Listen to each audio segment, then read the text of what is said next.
Hey guys, welcome back to Married at First Sight Australia Season 13. So last week, or the week before, I don't remember. Kind of depends on today because I heard we're going to have a big storm coming. And usually when we have big storms, we have big power outages. So, depending on when this video comes out. How the fuck a chug it right there? We had a previous video of Married at First Sight that I posted a couple weeks ago. If you don't know Married at First Sight, we covered episodes 1 through 10, and you can see the video right here. Quick recap is what I would have said if I remembered what went on. But I kind of don't. I remember what went on in episodes 11 through 20, but I don't want to start recapping the first video and then accidentally put what happened in this video in that one. You know what I mean? Yes, ma'am. But a bunch of couples that have never seen each other fell in love. Then we found out that some nice people that we thought were nice were actually bitches. And then we ended up siding with a lot of the men because the girls were just batshit crazy. Now, a lot of the girls tricked us. Brooke, I'm looking at you. You were very nice in the beginning. Now, I don't like you. Fuck this hoe. Also, we can't just blame the girls. We also had some really shitty men. Chris! And then, shockingly, Steve!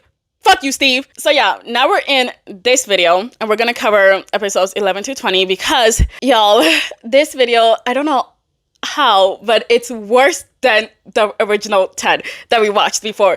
I was just like, oh my gosh, Brooke, compared to some of these other people, you are not that bad. Okay, we're gonna start off on episode 11.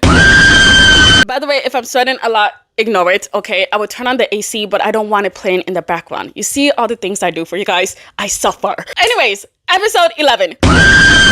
So in the last episode, we left off on Steve not doing any of Rebecca's sexy, intimate activities because she brought in like a pair of lingerie and he said that he didn't want to do it, and that got her frustrated, but she was like, okay, fine, whatever.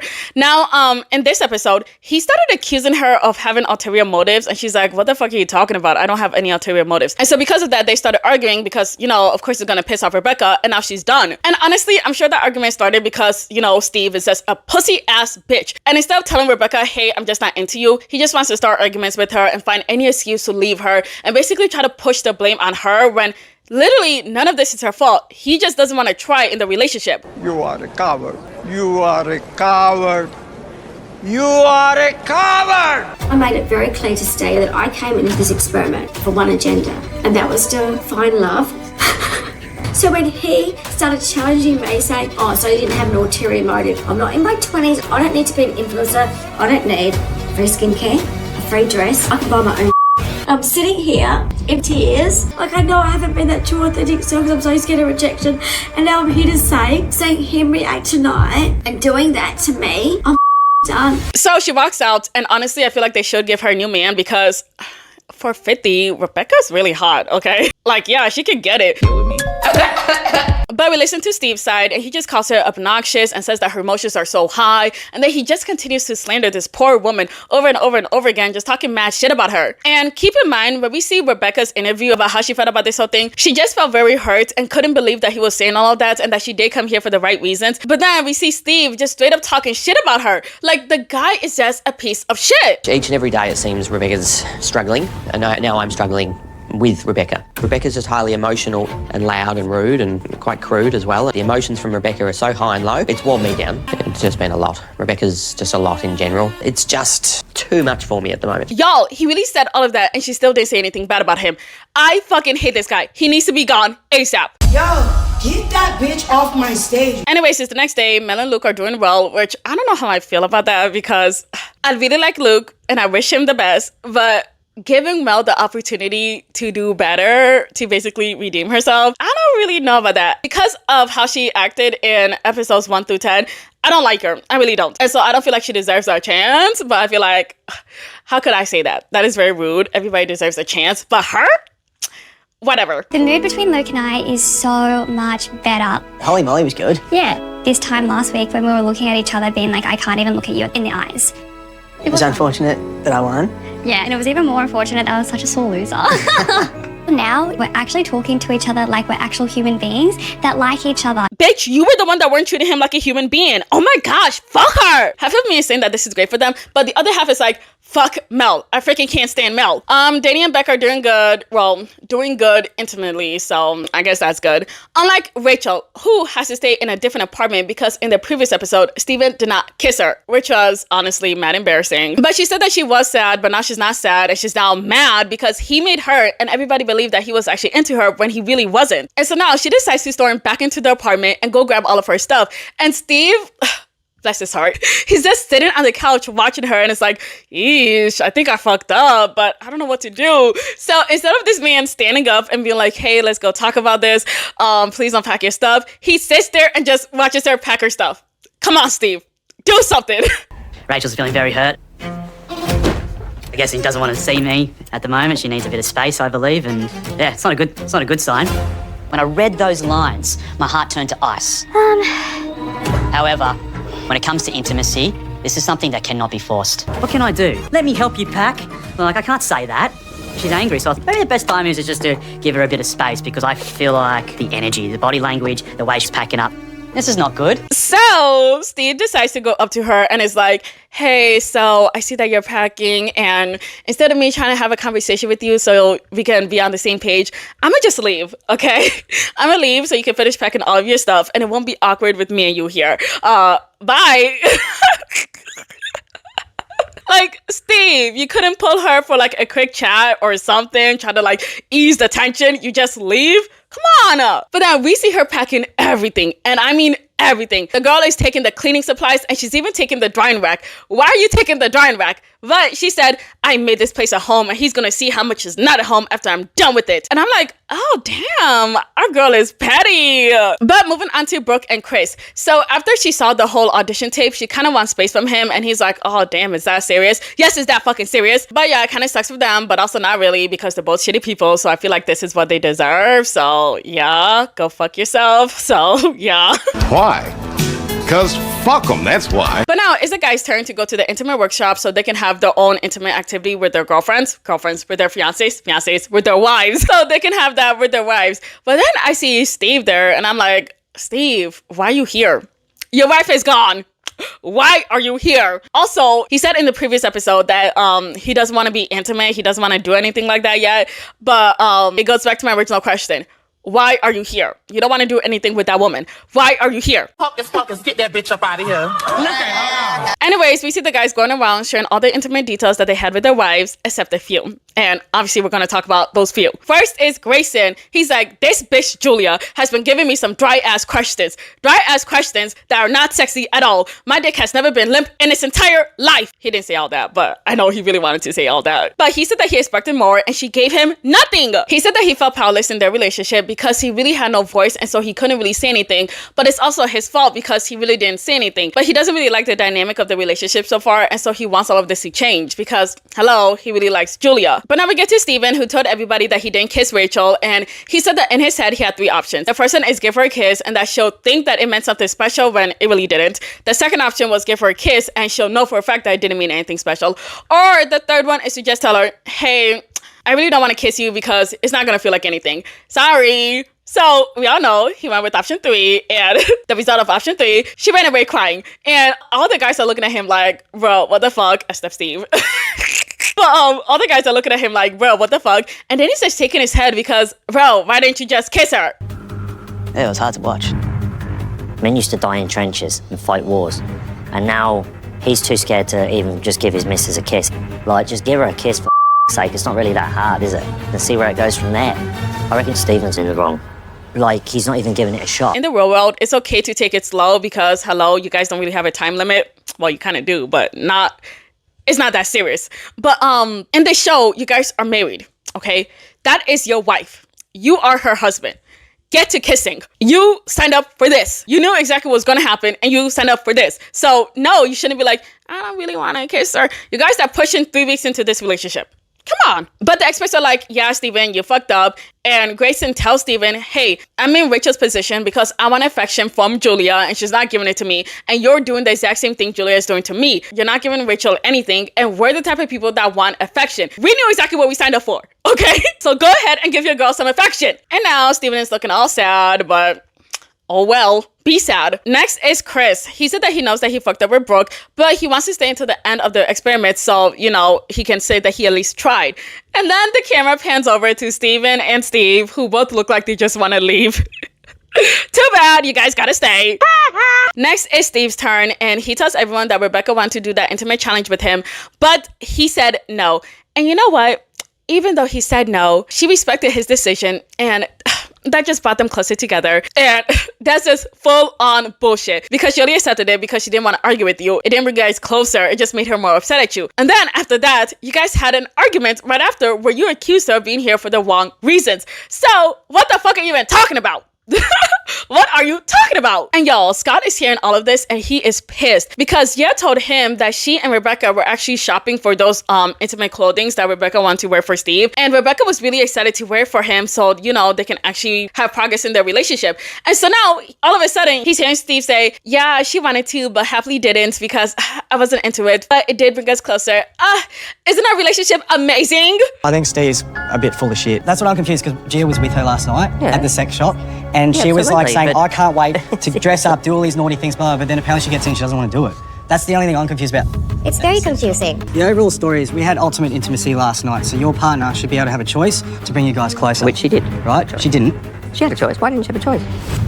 I didn't say don't do it. I just said it will make me very uncomfortable if that happens. Y'all, I'm not gonna lie, I'm starting to really like Scott because he's a good man. Look at him standing up for Rebecca. I love it. But Steve said that he's a bit conservative, and so because of that, he didn't want them doing all of that in front of the cameras. And so the expert is like, oh, okay, so what did you guys do after the cameras were done? And he said, oh, we got into a bit of an argument. And the expert is like, oh, about what? And he said, you know, I just told her that she wasn't here for the right reasons. And she said, no, I'm here for love. And I said, no, you have ulterior motives. And then we started arguing because how dare she defend herself? But our expert is like, no, I had many conversations with her and she's definitely here for love. But Steve, do you even like her? And y'all, he's like, I could like her. Like, what? What are you talking about? They didn't even ask you if you loved her. They asked if you liked her and you said you could? Really? But he said that he likes her internally, and they're like, oh, so you don't like her outwardly. You don't like how she looks on the outside. And he's like, no, she's a very attractive woman. They're just two parts I find attractive about somebody, outwardly and inwardly. And outwardly, she's good. Inwardly, there are parts of her that I find very attractive. So the expert is like, oh, so there are parts of her personality that you don't like. And he's like, no. Parts of her personality traits that I really like. Like, y'all, this man really knows how to spin his bullshit. But at the end of the day, it's still bullshit. And everybody can see it. I feel like Steve's floating around instead of just saying the straight answer. I think he's floating around, fluffing around it with all these other things. He was being pretty combative. I feel like you're skirting around my questions. No, I'm trying to sound good, and I don't I'm trying to sound good. I don't really like that. Okay, well, I mean, I disagree with you. Ask me a question, I'll give you a genuine answer. I don't have an earpiece in my ear. I'm not waiting for someone to tell me what to say. I'm not waiting for anybody to tell me what to say. So Steve ends up pissing off the expert, and she's like, your lack of respect is appalling, so tread lightly. And all the guys are looking at him like, bro, why the fuck would you say that? And now he just chuckles awkwardly, but like, pack your bags. Go home. Now. Nobody wants you here. But the expert tells him that he cannot see that he has a great compatibility with Rebecca. And he's like, yeah, okay, whatever. And I'm like, damn, this guy's an ass. But the producer asked him if he took in anything that the expert said. And he said, not really. And I'm like, what? First of all, that's crazy. To admit that is even crazier. I didn't take a lot of it, to be honest. Yeah. I find there was a lot of contradiction in the room. So I listened, I heard, and as I said, didn't really take anything from it, to be honest. Nah, I feel like Steve needs to go. But the guys go back home and they tell their girlfriends, they tell their, I almost said fiance, they tell their wives everything. And honestly, I love it. Men that know how to share drama, because some of them, a lot of them, they don't. Okay, they don't pay attention, but these ones do. And I appreciate that. But now Rebecca's back home and Steve comes back and she tells him that he's not really trying. And he's like, well, I can't really do all of that on TV. Bitch, did you forget what you signed up for? Come on. But I think that's unfair. Apart from the intimacy thing, not wanting to do anything that I consider personally not TV worthy, okay, I find it something I wouldn't do in real life, let alone on TV. But we're on married at first sight. To be out of our comfort I'm zone. not sex at first sight, I'm married at first sight. I'm just saying, but intimacy is not about sex. And now you're saying that it's I'm not saying it's about sex, You just Rebecca. said it's sex at first sight. But he said that he didn't want to put on a show and make soft porn, but like, who the fuck is fucking? Like, I know some of them are banging, but we're not seeing any of it. Why did you think that we would see any of it? Also, I'm pretty sure that he's seen the show before. That's why he signed up for it. Have you ever seen any of the cameras show them actually doing anything crazy? The very most that they do is just kiss each other. Most of the time, they don't even show tongue. So what are you talking about? Making soft porn. What are you talking about? But she tells him that he's not all in, and she's scared to be only half of herself when she can't even be her full self because she feels like she's too much for him. And he's like, oh, you think that you're too much for me? Well, I agree. I'm glad that we're on the same page. And she just stares at him like, seriously? And then she tells him that he's just scared about what people will think about him when they all see this on TV. And he's like, no. Well, yes, but no. Anyways, we're done with this conversation, right? Bye. Y'all. This man ain't shit. So yeah, all right. So I'll get some things and then they'll let me know, I guess, where I'm staying, and I'll get some dinner. Okay. What a stand-up guy. He didn't even want to try. He doesn't want to try. You guys, him saying that he wanted to get dinner is taking me out. You need to leave right now. But as he's leaving, he tells her that she can be her true self now and show everybody that she's TV gold. I'm like, what are you talking about? But he leaves, and she said that he took no accountability, and I agree. Oh, I can't even explain it. He's just a piece of shit. Anyways, moving on to a happier couple, David and Alyssa. So his intimacy activity is for him to clean the whole house in his underwear. And I'm like, oh shit, that's really hot. Alyssa's excited, and girl, I'd be excited too. And the girl is over here touching his pegs and like squeezing it. I'm like, damn, Alyssa, I'm so happy for you. No dust is gonna be left behind. Yeah, they're really, really nice. I like that. Yeah, the pecs on it, like, it's got bigger tits than me, honestly. Yeah. These are cleaning man's pecs. Can you make them dance for me? That's it. That's my boy. Y'all, he would have gotten fucked that night and in the morning. I promise you that. Anyway, Steven comes back and he gives Rachel some roses and she loves it. And then they talk and he apologizes and says that he's gonna try more. And she's like, okay, bet. And yeah, they make up. Moving on is Chris. So he went out and he bought a couple stuff. He bought some candles and champagne.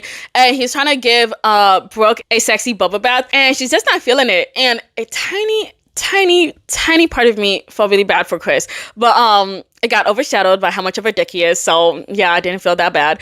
But what I did notice is that he had 2 champagne glasses. So I'm just like, did you want this bath just for her or for the both of you guys? Keep in mind, they never kissed before, okay? The most that they did is give each other a kiss on the cheek, and that was him to her, never her to him. So was this bubble bath for the both of them or just for her? Because if it was just for her, it would just be 1 champagne glass, not 2. Unless he expected to get in that bath with her, right? Right. Fuck Brooke, but what Chris did, kind of side-eyeing it, because what are your motives? The girl never kissed you, and I want to take a bath with her?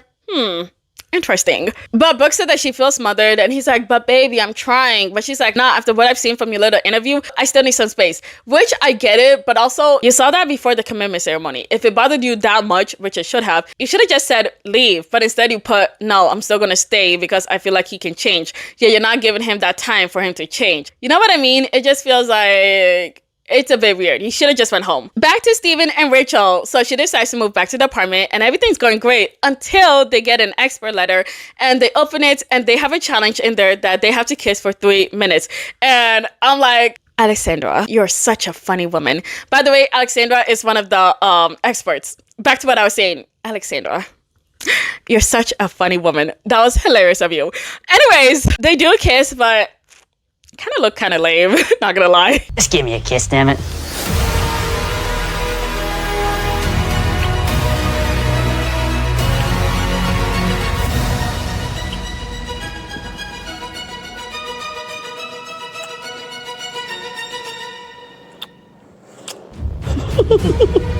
Back to Brooke and Chris. Surprisingly, she decided to leave the experiment and she went all the way back to the Gold Coast. I don't know where the Gold Coast is, but I think it's pretty far.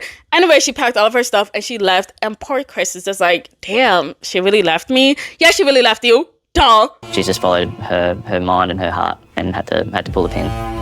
I'm not gonna sit here and lie and say I'm not upset. I think anyone with feelings and emotions directed towards someone and then obviously they're not reciprocating, it's always gonna hurt. Brooke's gone and I'm here by myself now. It's it's difficult. Now, do I feel bad for Chris? Still no. But I do feel for him. I'm just like, damn girl, you couldn't have even said goodbye. You just packed all your shit and just left. Jeez. Episode 12.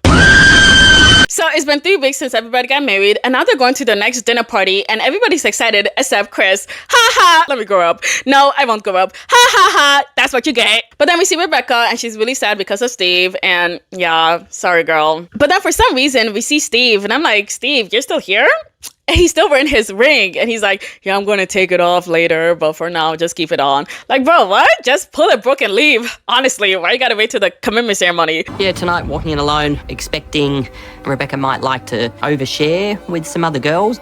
I expect there'll be questions tonight. I feel very confident that, you know, I've done nothing wrong, nothing to be ashamed of, and I can hold my head up high. I've done nothing wrong. Y'all, I think the man is delusional. But everybody found out that Brooke left, and Stella and Philip are talking about it, and they're like, oh my gosh, the way she left was so disrespectful. She should have at least waited until the commitment ceremony. I'm like, waited till the commitment ceremony? There's an actual right way to do this? And Steve is doing it the right way? I didn't know, but apparently, yeah, you gotta wait till the commitment ceremony, then put leave, and then leave. You just don't get up and leave whenever you want to. But Stella isn't mad that she left because, you know, Brooke was a bitch to her. Alyssa's also not mad that she left because, hello, Brooke and Gia were being a bitch to her. So yeah, somebody that they hate is gone. No worries, right? Right. Just you wait. The mean girl behaviour is just uncalled for. Obviously, I'd be lying if I told you I was really excited to see some of those girls, because I'm not. But you know what? I have a feeling that Brooke's not going to show up tonight. If she does, I'll be very surprised. But I feel like there are lots of apologies that need to be made. Confrontation between some of the sisterhood at the last commitment ceremony. It's bubbling away there. Will it come out tonight? But Gia's the only one sad that Brooke is gone because, you know, that was her main bitch. And now she's like, oh my gosh, now that she's gone, all the girls are going to attack me. What? Well, last time I checked, you guys were the aggressors. You guys were the ones doing the attacking. So what are you talking about? They're going to attack me. With Brooke gone, it should be a chill night. If anybody's going to attack anybody, it would be you. Like, what? Anyways, here's a funny clip for you guys. One lonely groom rides solo as the reality of attending the dinner party without his wife begins to take its toll.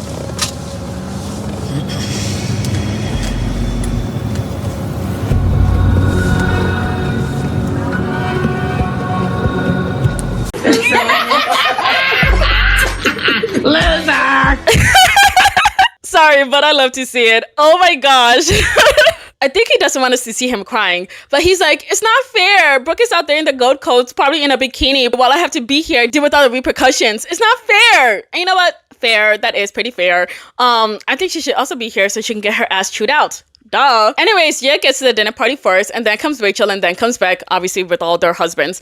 And Gia's like, well, since Brooke is not here, I really want to be friends with Beck because, hello, we have the same enemy. Neither of us like Stella and Alyssa. I'm just thinking, did I miss something? When did Beck not like Stella and Alyssa? When the fuck did any of this happen? Anyways, more people start coming in, including Rebecca, but she comes in all by herself. And y'all, she tells everybody everything, especially what that punk ass bitch been doing to her. Fuck you, Steve. Beck confirms that, yeah, she really doesn't like Alyssa. And why, you may be asking? Because I'm also asking the same thing.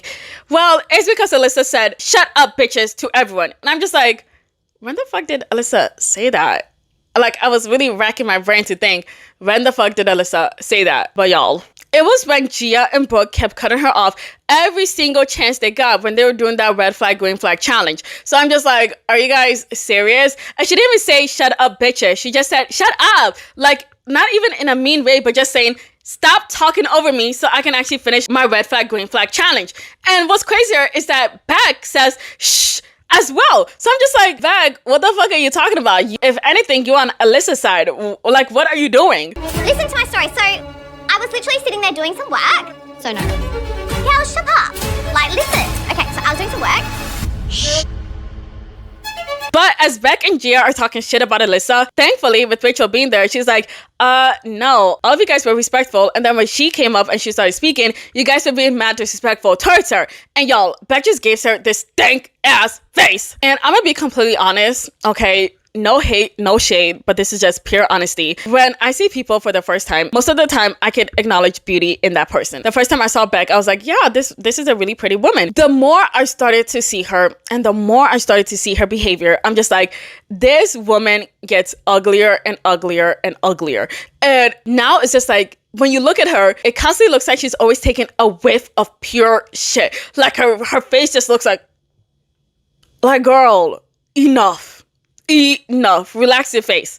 Relax it. 35, you look like you're pushing 50. Stop it. Hate turns pretty girls ugly. It's turning you ugly. And I'm being so serious. Everyone was getting this positive reinforcement, and she was the only one who didn't. It is interesting to listen to. There's a lot more, I guess, nuance to this conflict within the female group, isn't there? They've already got people that they kind of see as rivals or even enemies. But Alyssa comes in and Jess says that she doesn't like her. We've been on that. Stella and Philip come in and she says that she doesn't like them either. We've been on that. But then she tells Luke that Stella said her relationship with Scott is fake. And I'm like, what? When did she ever say that? If anything, you said her relationship with Philip is fake. What are you even talking about? I really don't get how they don't remember that everything they've been doing and saying has been recorded. We can see it all. Watch it back. You are the aggressor. But Beck tells Gia that she's ready to have a conversation with them. Like, whatever. Steve comes in and everybody's like, oh, hi, Steve. Like, it's really awkward. It seems like nobody really wants to see him or talk to him. But if they do get up to talk to him, it's like a polite hi, hey, whatever. Crazy thing is, Rebecca gets up to greet this man. I'm just like, Rebecca, what the fuck are you doing? Sit your ass down. Come on. I'm flabbergasted that he's a 50-year-old male. And he came into the room and wanted to talk to everyone else. In this experiment, that was here for the right reasons, which is for me apparently, he would have come in tonight and said, hey babe, I know things are not broken tomorrow, but can we pull me aside for a chat? Like, man up. He's never shown up for me. He's not here for me. And all he cares about is saving face amongst everyone else. He's a people pleaser. But Steve tells the guys that there's no romance there. Like, wow, really? Then we see Rebecca talking to Gia, and she said that he didn't even come over so we can talk about things or talk things out, which I'm thinking, like, why do you want to talk things out with him? You guys have made it very clear you don't want to be with each other. But strangely enough, Steve comes over and it's like, yeah, I did want to pull you for a chat, but I feel like because of how things are, you'll probably want some space from me. I'm just thinking, like, damn, did he read her mind or what? Because how did you know that she was talking about that? Or was she like being hella loud, like, I can't believe this man didn't pull me for a chat. I can't believe him, everybody. But then they start arguing and she's like, you just came to talk to me just to save face. I don't believe you actually wanted to talk to me. And he's like, oh my gosh, I can't believe you're doing this right now. And then he leaves because, you know, that's what he's good at. Let me start shit and then let me leave. But now it's Chris's turn to come in. And y'all, this man is having a panic attack, more like a mental breakdown, because he doesn't want to come in there and everybody look at him, basically see that he's a fucking loser. His wife left him. They're gonna, like, if anything, they're gonna give him like a pity hug or a pity like pat on the back. He's like, I can't go in there, I can't do it. The producer has to like sit there and talk to him and be like, it's okay to be vulnerable. But he's like, no, I can't do it, I don't want to go in. I can't act like everything is fine but nothing is fine. And damn, now I'm low-key starting to feel bad. Eesh. Normally I'm so good with my emotions and I cover myself and I protect myself, but I don't even know why. I just don't want the pity, I don't want the comfort. The fact that I let her down. I don't know. I've never broken down like this before. I just feel so defeated. But now it's time for dinner and everybody's like, where are Brooke and Chris? Where are Brooke and Chris? And then we go back to the producer giving him this long motivational speak about how it's okay for men to cry. It's okay for them to be vulnerable. And it is. And I'm serious. To my 13% watching, it is okay to cry. Please cry. Okay? I have ulterior motives. But back to the dinner. Everybody's gossiping on whether or not Chris and Brooke are going to show up or not. And surprisingly, I guess the motivational speak worked because Chris comes in and everybody's clapping and they're hugging him and they're like, oh my gosh, bro, can't believe you came. We're so proud of you. And honestly, yeah, I will give him credit because that probably was really hard for him to do. And the fact that he did it, yeah, good for you. Would it be me though? If my partner left, I'm leaving as well because fuck y'all. Fuck this experiment. You will not embarrass me like this. How dare you leave me? Now we're both gone. But they all want to know what happened with Brooke. And all of a sudden, we hear footsteps. And here comes Brooke. And I'm like, oh my gosh, not this fucking bitch. And everybody's like, oh my gosh, Brooke. Oh my gosh, we're so happy to see you. Except Stella and Alyssa, because obviously they're victims of Brooke. And Gia's really happy to see her. But also I'm thinking that she's thinking, damn, I made friends with that loser ass Beck for nothing. She just left the experiment. I don't understand. Now she comes back. I hope to make things right with him. No, surprised, yeah. I don't know if she's changed her mind or not. I think Brooke and myself have a lot to talk about.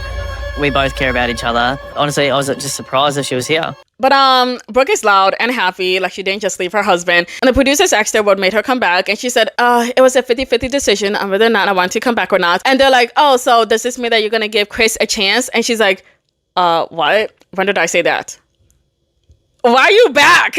Like, what do you mean? Why are you back then? But she said that she didn't really come back for Chris, and she came back to finish some unfinished business. And I'm thinking, Stella and Alyssa, you're gonna jump down? Because why else would you be back if it's not for your man? You're gonna attack these two girls? You came all the way back from the Gold Coast just to attack Stella and Alyssa? Damn! Stop it. Get some help. And y'all, she's already at it. You know, I'm not gonna let my bitches fight some bitches by themselves, so hey, why not? Cheers to that. When I was coming to this experiment and like talking to people about relationships and I think Stella's trying to give a relationship advice after her 2-week relationship. I just want to know, Stella, what is your problem with me? But she said that she's here now and that there's a lot of fake bitches here and that she does this lame ass mic drop. And it kind of reminds me of like that Disney Channel really cringe video where that girl, she was like, see ya, and then she leaves and everybody's like, okay. And she thought that she was cool and that bitch, but she wasn't. She looked lame as fuck. That's what it gives. Okay, Brooke, that is exactly what that was giving. But Brooke is confronting Stella and it's like, why did you come after me and only me and made me look like the villain in front of the experts? And Julia's watching and she's like, what the fuck? None of this is necessary. Brooke is coming off like she's a mean girl. But like, Julia, that's because she is a mean girl. Duh. But Brooke continues saying that she's not calling Stella out in front of everybody and making her look like the bad guy. And the experts are watching like, girl, what? Is it the pot calling the kettle black or what? Because that's exactly what you're doing. You need to have a clue and realize that I'm standing up for myself because I see someone like you. I'm so deep. I don't think you're deep. I just think you're dumb. Oh. But the experts mentioned that it's very impressive to watch Stella standing still while, you know, Brooke is just spitting venom at her. And Stella's like, have you noticed that I haven't said a word while you just continue talking all this shit about me? And Scott is just trying so hard to hold in his laugh, but oh my gosh, you guys, Brooke's reaction is just so freaking immature. Just let her talk. Like, y'all ugly. But I do want to give props to Stella because as she's talking, you can tell that she looks like she's about to cry. Her eyes are red, and she comes off to me as the type of person that really doesn't do well with confrontations. Like, they don't like to be confronted. They don't like to do all that. But when they are confronted, they're able to hold their own. But it's like sometimes your eyes betray you and the tears want to come out and you're doing your best not for it to come out. And so I kind of noticed that with her and I'm just like, oh girl, you stronger than me, because sometimes when I get angry, the tears just start coming out and I'm not a weak bitch, but it just comes out. But Stella's trying to speak and Brooke just keeps rolling her eyes at her. And Stella's like, look, I can tell that you can tell that I'm slow to speaking, but that's because English is not my first language. So please calm down. And honestly, for English not being her first language, she's a great English speaker. She sounds great, honestly.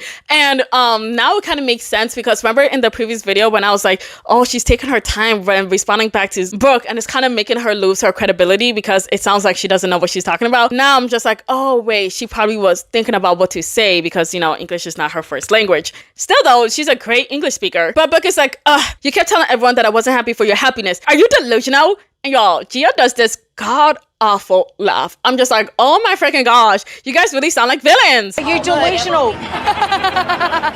Stella said that she doesn't have time for people that attack and that she's not going to communicate by shouting and she's not going to lower herself to those type of people. And so she goes around the table to Brooke and she's like, hey, we can have a one-on-one talk. And Brooke is like, don't touch me. And Stella's like, well, okay, do you want to have a chat? And Brooke is like, no. And so Stella's like, okay, then shut up. And she walks off. And y'all, as she's walking off, Brooke is like, yeah, get out of here, you and your stripper boots. Like, what? Stripper boots? And I saw those boots. They do not look like stripper boots. Get the stripper boots off, babe. Get the stripper boots off. Like, you know what? If you're going to buy stripper boots, buy 100% lamb. Don't buy faux leather. It was just immature. It's just very childish, very poor behavior. As a human, as a woman, like you don't speak to people like that. Like you just don't. But yeah, Brooke just came off like a nasty ass bitch, and so far we're not surprised anymore. What did surprise me though were some of the girls that were laughing, including you, Rebecca. Rebecca, I did not expect you to laugh, and because of that, I feel less sympathy for you than I had before. Because why the fuck would you laugh at Stella? Why? But Stella comes back and she's a bit disappointed that, you know, women are talking to other women like that. But Brooke just continues to talk shit about Stella and Alyssa comes in to defend Stella. But unfortunately, because of that, they now all start turning to Alyssa. Excuse me, that's not nice. Alyssa, that's shut not kind. up. Shut up, Alyssa, you ratchet idiot. Hey, what's your Excuse language? me? Brooke, Now she's going at Alyssa. don't talk about it like that. Don't talk about her like that. Y'all, my goodness. I was just glad that David finally had her back this time. Because remember last time in the previous video where he just kind of like sat there and then they were attacking Alyssa and he did nothing. And then when they got home, he's like, yeah, Alyssa, if people were attacking you, I wouldn't just stay and sit there while they were jumping you. As he stayed and sat there while they were jumping her. Glad he learned. But the experts are disgusted by Brooke's behavior and they're saying like she's so hostile and aggressive towards all the girls. But they said that it's quite, you know, hypocritical because she was extremely mad at Chris of how he was talking to women and was like being abrasive and judgmental. But now look at her, and what's worse is that she's worse than Chris. She's a fucking asshole. And also they take mention that Chris looked embarrassed because when you see Chris, he kind of has his head down and he doesn't want to look at her, but every time he looks at her, he's like, oh, so he kind of looks away. It's bad. But Alyssa calls them nasty and Grayson tries to support Alyssa by telling her not to lower herself towards them. Rachel is shocked because it's clear to tell that Brooke just came back just so she can start problems with all these other girls. And then Brooke, Gia, and Beck just start going in on Alyssa. Just look at me, it's not nice, be kind. Babe, you are the one that rolls your eyes at every single person. You wonder why everyone hates you, babe? That's what's going on. You roll your eyes. That's why we don't like you. So ultimately, girls, I wanted to be fake as usual. Are you okay? Babe, take your hair extensions out and chill. So Grayson tells them to calm down and he says that he doesn't like Brooke because she just came back for drama. And we just see all the girls giggling and laughing and they're saying loser, loser. But not like the funny loser video that I like to use a lot. Loser! This is lame. This is lame as fuck. I don't like it. It's not cute. It's not funny. It's gross. Fuck them.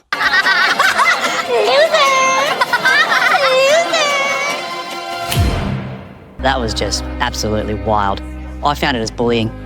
Brooke walked in looking for a fight pretty much. I'm beyond shocked. But Alyssa said that they should just focus on their own relationship. And Brooke is like, what? Our relationship? How about you? You're in a fake relationship. I hope your parents are proud of you after they watch this. But like, what? Brooke, are you forgetting that you're on national TV? Acting like a fucking chimpanzee. Do you think your parents will be proud when they watch this back? I don't fucking think so. But Alyssa tells them that she's done with their bullying and they can't believe what they're hearing. And they're like, what? Bullying? Bullying? What do you mean we're bullying you? Yes, y'all are bullying her. Y'all are fucking bullies. This is enough. This is done. I'm shutting it down. You know what? I'm not everybody's cup of tea. Leave me alone. Oh, shut up! Freaking lame bitch. I don't believe my ass, babe. Sorry, it's not bullying. End of. Y'all, the girls were so disgusting. I wish that I could just hop in that screen and fight all them bitches. But in Alyssa's interview, she's crying and I feel really bad for her. Then we see the experts and they said that Brooke is lame as fuck because she only came back for drama and she didn't even come back for a man. And her poor man just looks so embarrassed because, hello, look how she's behaving. He could kind of notice that she didn't come back for him. She just came back to start shit. Oh, babe, I'm happy to be the runaway bride. I'll do it again every single weekend if I could. Runaway bride is my name and I'll happily claim that if I can go home. But Chris now acknowledges that, yeah, Brooke did not come for him. And he feels so freaking foolish because it's very clear that he liked her more than she liked him. But as everybody continues to eat and Alyssa's talking to David, all of a sudden, we hear this agitating, grating voice saying, Alyssa, Alyssa, Alyssa, Alyssa, Alyssa, Alyssa, Alyssa, Alyssa. Alyssa, Alyssa, Alyssa. Luckily, Alyssa is ignoring them. But then, Brooke tells one of the other girls to throw a bread roll at her. Like, Brooke, what the fuck? Yo, you can tell this girl was clearly a bully back in high school and she was vicious. I think if the cameras were not on her and some of these people were not grown adults, because they're still evil, but they're also like grown adults, they would have probably thrown that bread roll at her. I think back in high school, she was probably way worse than this. And that's why she thought it was okay to do this plus more. But Philip and Danny tell Brooke to shut the fuck up. And now, because of that, they have become victims of her madness. But Danny asks Brooke if she gave Chris 100%. And she's like, what? Did I give Chris 100%? Did you give Beck 100%? And Danny hands her this spoon or whatever. He's like, here's your talking stick. Hey, TV Conor McGregor, shut your mouth. Cut the talking stick, my love. Hold it all night long because you don't shut up. Yo, that cracked me up. That was so funny. You can tell she looks so offended. But girl, shut up. You dumb idiot. And if Danny wants to come for me, I'll drop a bomb that I've got in the back of my head because I know the facts and I know the truth. But then Brooke tells him that he better not go there with her because she got shit on him. And that perks up Beck's ears and she's like, wait, what? What the fuck? What are you talking about? What do you got on him? But apparently it was something he said and it gotta be really bad because it shut him up instantly. But Gia then whispers to Beck and said, he told me that outside in the real world, I would be his type and I would be the guy that he would typically go for. And I'm just thinking, what? Why would you tell that to Gia, the girl that your wife hates? That makes no fucking sense. But apparently Gia said that other people heard it as well. And now Beck looks sick. But I'm loving this because, bitch, bet you're not laughing now. Well, I have to say, you're not laughing now, are you? But Danny asks her if everything's all right, and she's just shaking her head no.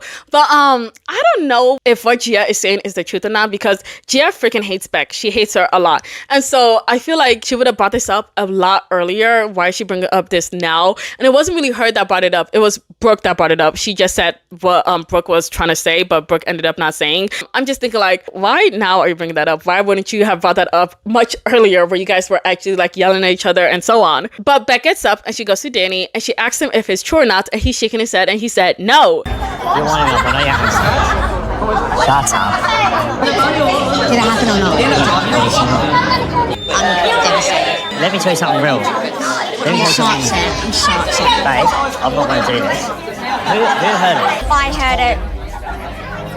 Gia said that Brooke was there when Danny said that, and Danny tells Beck that he's not gonna do that, and he asks her if she trusts him, and I don't know. Honestly, I don't know. Both Gia and Danny look very guilty and untrustworthy, and I've been on that Gia's untrustworthy, but something about Danny from this scene, he doesn't look like you can trust him. But Brooke tells Beck that she can go through her messages with Brooke because in her messages with Brooke, she's like, should I tell Beck or not? This happened. Should I just tell her? I don't know. And Danny is looking at Beck and it's like, babe, don't trust them. Look at me, babe. Babe, look at me. Babe, look at me. Look at me, babe. Babe, look at me. Eye contact right here. Look at me. Look at me, babe. Don't trust them. But look at me. I come here for love. Babe, do you know one of my favourite sayings? The eyes never lie. Look at my eyes. Look at my eyes. Just look at my eyes. And no, and we can speak out the same. Just no. Just no. Come on, man. But yes, like, you did say that. And then it's like, who else heard that? I don't fucking think so. Then he looks back at Beck and it's like, babe, look at me. Look at my eyes, babe. Look at my eyes. Babe, look at my eyes, babe. Look at me. Look at me. Yo, Danny comes off like you can't trust him. Oh my gosh. He looks like he ain't shit. You were drunk and it's fine. I don't care if they're nothing. But don't gaslight me. You just made up a bullshit story about me. She did. Make it up. But then Danny and Gia start arguing, and all of a sudden Beck gets up and she smacks the table and she's like, hey, you're not gonna come for my husband. Like, what the fuck? No! You're not coming for my husband. Don't!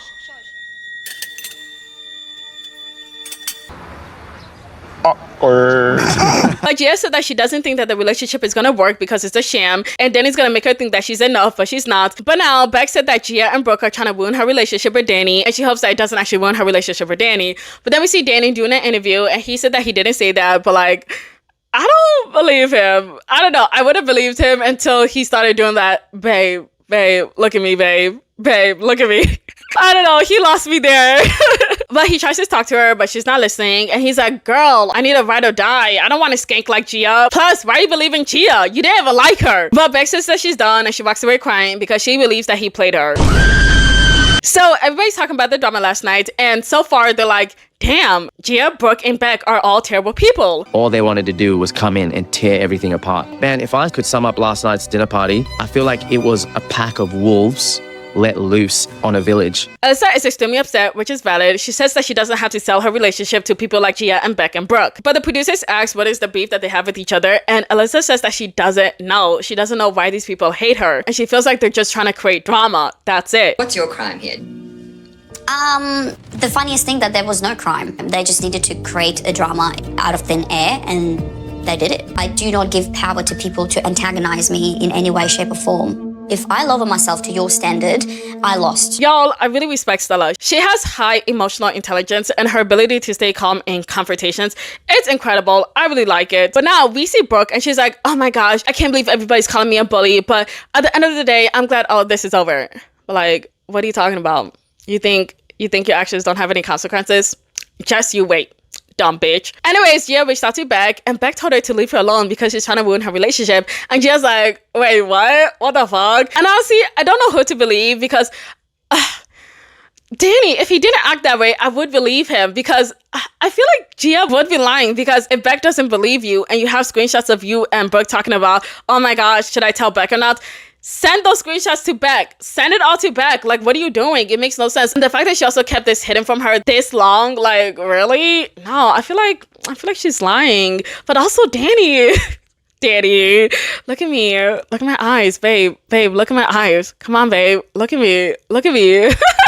Brooke obviously was on one last night. Brooke said it, told her not to. Brooke said what she said. And now, for some reason, this is all my fault that they're not good. Can you make that make sense? For your man saying something Saturday night drunk in front of me and a girl, and the girl brings it up. So why is this my fault? But Gia refuses to be blamed for this, especially because it was Brooke that brought it up. But like, even though Brooke brought it up, you were the one to tell Beck. You could have just kept your mouth closed and be like, I don't know what Brooke is talking about. She didn't tell me anything. You know what I mean? But instead, you told Beck when you didn't really have to tell Beck. But we see Beck in another apartment because she slept in a different apartment from Danny to get some space.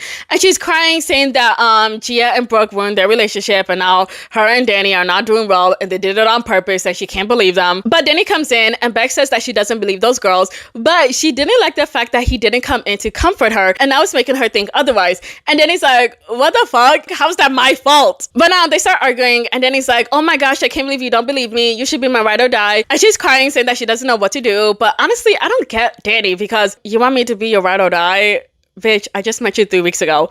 I don't know you. I don't know you at all. Why in the world would I believe every single word you said? Come on. Anyways, moving on to some brighter news. Julia and Grayson, the couple that you probably forgot about. Don't worry, I forgot about them too. They're just so forgettable. You are unforgettable. Well, actually, they are forgettable. Anyways, they shared their first kiss, which is great because you don't remember. That's okay. I'll remind you. Grayson has been friend-zoned by Julia for the past 3 weeks since the very beginning. The only time they kissed was during the wedding. And now they actually had their actual real kiss. So yeah, that's great. Good for them. Anyways, time for the commitment ceremony. So everybody comes in and they all sit down, and the first people to go are Alyssa and David. And y'all, she said that she was so disgusted by yesterday's dinner party. Just the disrespect, the low-grade comments, high school, mean girl energy. It was yelling, screaming, storming off, banging on the table. It was toxic behaviour. Last night was really hurtful. Like, really disgusting, disrespectful behaviour, and I am just gutted. I just find it so crazy because as Alyssa is talking, Beck is nodding like, you know, she wasn't a part of the hyena squad. Then we see Brooke, and she's giving an evil smirk and like, bitch, you are fucking crazy. But now Beck is like, she's right, I was harsh on her. Like, no, really? But Alyssa said that she doesn't know why they hate her because she hasn't said one nasty thing to them, which is true. Still to this day, I don't know why they acted like that. But Beck says that she apologizes for her behavior, and I'm like, oh my gosh, that's crazy. Personal development so soon. Wow, you rarely see that. But you guys, don't think that she's a good person because very soon, and I mean very, very soon, she'll show you how she's a horrible fucking person. But Alyssa said, nah, she really doesn't accept her apology. She's gonna take it, but she's not gonna accept it. And that going forward, she doesn't really want to share a table with any of those girls. And the expert said that they're really proud of how Alyssa and David behaved during the dinner party because, you know, they were getting so many nasty things thrown at them, but they were very composed, they were very respectful, and they didn't stoop down to their level. At the end of the day, you can talk crap, throw all those stupid insults all you want. Doesn't mean anything, but if you're gonna come at my wife and, you know, talk about women that way, it says a lot about you. This is extremely embarrassing for Brooke, who has absolutely nothing to say. Dumb bitch. But Alyssa and David said that they're falling for each other and they both decide to stay, which, you know, is very cute. Next is Mel and Luke. They're doing better, I guess. Yeah. Good for them, I guess. She said that they're doing wonderful in their relationship now, and she's actually taking steps to grow and maintain the relationship. And so he's like, yeah, she's actually put in an effort, and this past week has been really good, and they both decided to stay, and yeah, they stayed. Don't like Mel, but I'm glad to see that she is improving, so I guess you're fine now.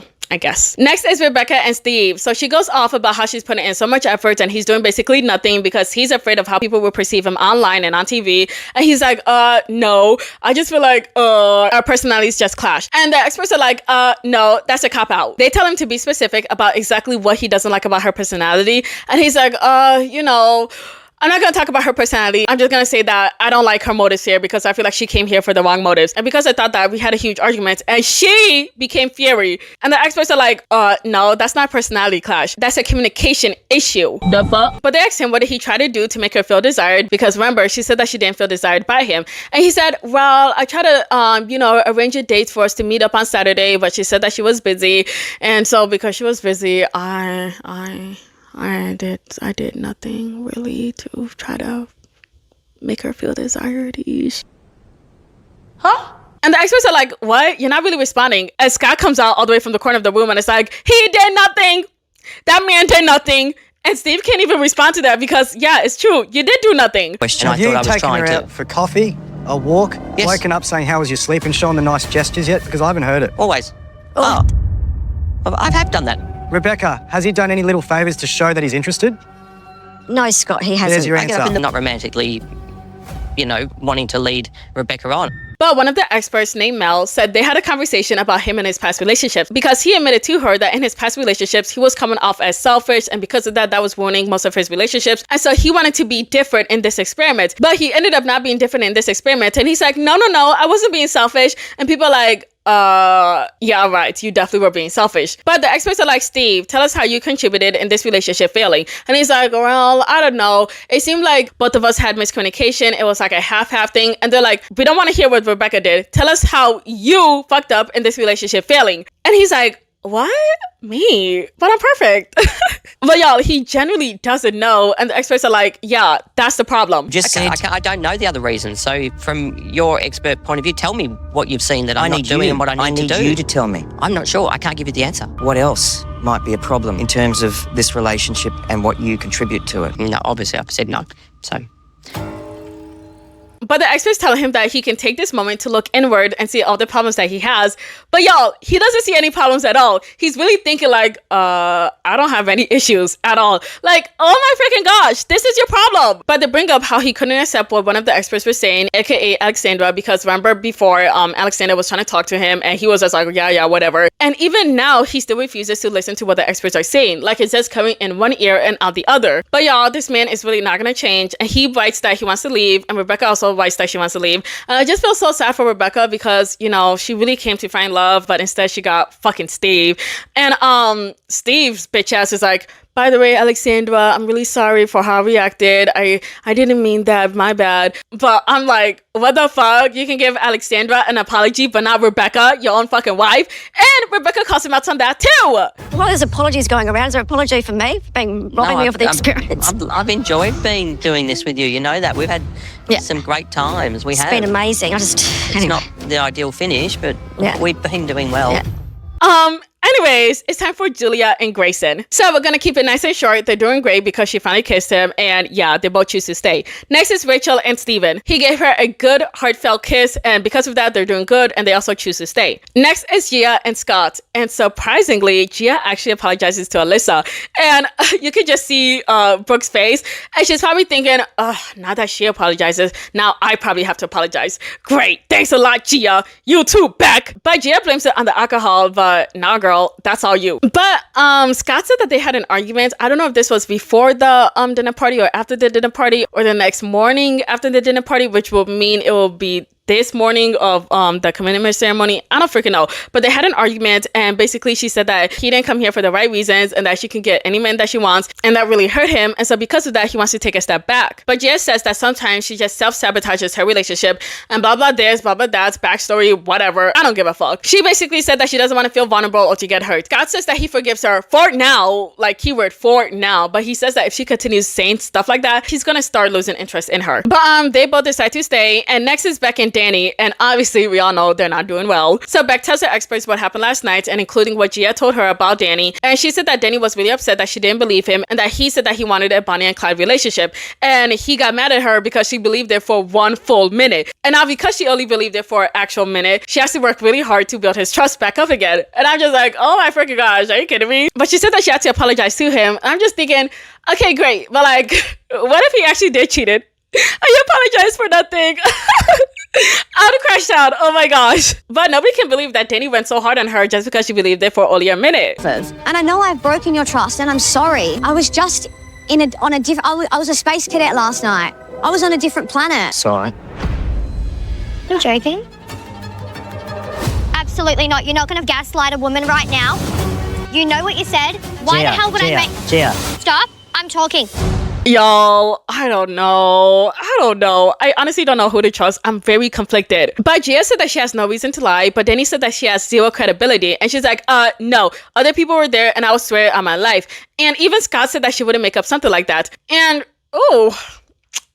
do I believe Gia? I don't know. But the experts expect that if Danny actually did say that to Gia, would that be something that she would move past from? And she straight up said no. But she also says that she doesn't believe Gia and she believes her man. And Gia's like, whatever, I'm done with this bitch. But now it's time for their decisions and they both decide to stay. But now it's time for Stella and Philip. So the experts give them compliments saying that they admire how Stella was holding her composure against, you know, Brooke and Gia and Beck. And Brooke is just looking hella mad. But like, don't look mad, bitch. You're in the wrong. But Stella said that she's not gonna forgive them because an apology without changed behavior means absolutely nothing. And then her and Philip make the decision and they decide to stay, which, you know, it's not shocking. Honestly, the strongest relationship here. But now it's time for Brooke and Chris. And my God, that forehead. Oh my gosh, sorry. She's a bad person, so I can't talk about it. For all my other girlies out there with big foreheads, I love yours. You guys are loved. Don't worry about it. But she apologizes and honestly felt like she was copying what Gia and Beck said, but she kind of just like mushed it up together to make one half-hearted apology. But everybody can tell that she really doesn't mean it. But the experts asked her why did she attack the girls in the first place, and she just said that her emotions got the best of her and she didn't mean it and that she would never do something like that. But yeah, sure, whatever. But the experts asked her why she left and she said that she just saw Chris as a friend and that video really got to her and so she didn't really want to continue this with him. But Chris said that he didn't really feel blindsided and he wasn't really hurt. But like, when you look at that man, you can tell that he actually is hurt, but he's trying to hide it and say like, no, I'm not hurt, it's fine. But it's okay. It's okay to feel hurt after what she did. I feel like he doesn't want to come off as weak, but everybody can tell that she did hurt you and that you really did like this girl. But the experts asked her why did she come back, and she said that she felt really guilty and she wanted to come back and fix things with Chris. But the experts are like, girl, that's not what it looked like. They said that she came to the dinner, barely even acknowledged Chris, then started going crazy at people. And she's like, you're right, I got carried away, hee hee. Like, what? But one of the experts, Mel, said that she had a problem with how Chris was talking about other women. But now look at her now, talking to women hella crazy. And y'all, Mel, rest in peace, because unfortunately she did pass away earlier this year. Y'all, she did her thing because she looked hella embarrassed because, yeah, the girl definitely needed to hear that. I've got to say, in all my years working on Married at First Sight, I have never experienced a woman be so vicious toward other women. It was relentless. To continue doing that for several hours without barely taking a breath. It was vicious. And y'all, it's so funny because all Brooke can say is, yeah, I need to go to the bathroom. And she gets up to go to the bathroom and Chris is like trying to make a joke like, oh, but you're gonna come back, right? Right? Please tell me you're gonna come back. She ain't coming back. She ain't coming back. I'm gonna go to the toilet quickly. She's coming back.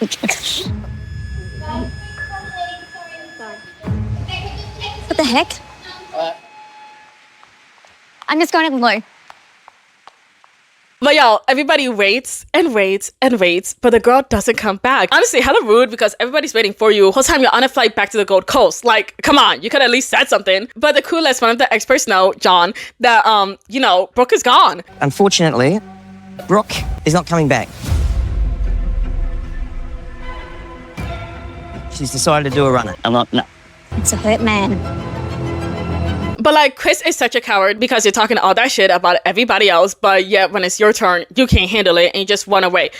Fuck you, Brooke. And then, poor Chris. Yeah, I gotta say it. Poor Chris. He gets up and he leaves because, you know, he's frustrated. He said, I can't do this anymore. And he's just gone. So we say goodbye to Brooke and Chris. Episode 14.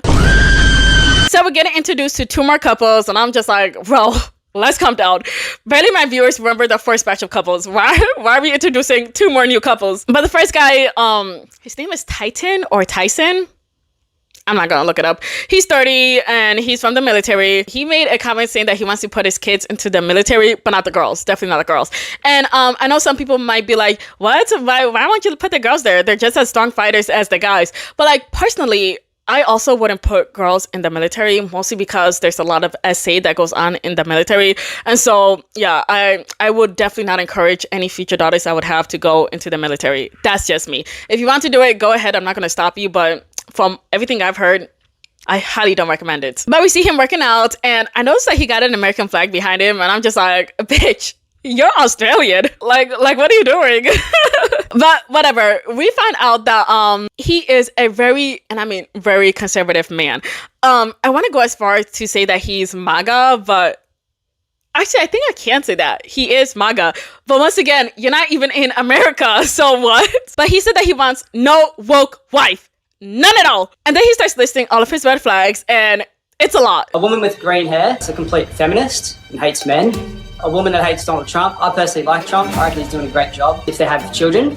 I'm not here to look after someone else's kids. If this girl likes to go out and party and have girls' nights every weekend, that ain't for me, and she knows where the door is. Full-blown atheist as well. I don't want a woman with a high body count. That's another huge red flag. It tells me that she's probably got daddy issues. So clearly you can see what type of man this guy is, and bless whatever woman is going to have to marry him, because it's going to be a lot. But also they might just give him somebody just like him, because duh, we're gonna find you your perfect match, because that's what they did with Chris. Couldn't believe that he got with Brooke, but then as we continued watching, we found out that Brooke is worse than Chris, so yeah, can't wait to see her. But they asked him how he feels about same-sex marriage, and he says that he doesn't really mind unless it's like pushed in his face. But like, what do you mean by that? Like, what do you mean pushed in your face? Is he talking about how they always have awareness for them, or what? Because that's not really pushed in your face, because we have awareness for a lot of things, right? That was a bit strange. But he also said that he doesn't like when gay guys keep coming up to him and trying to like date him or whatever. And he says that happens a lot, but like, what? It happens a lot? Really? Really? Because you're not that cute.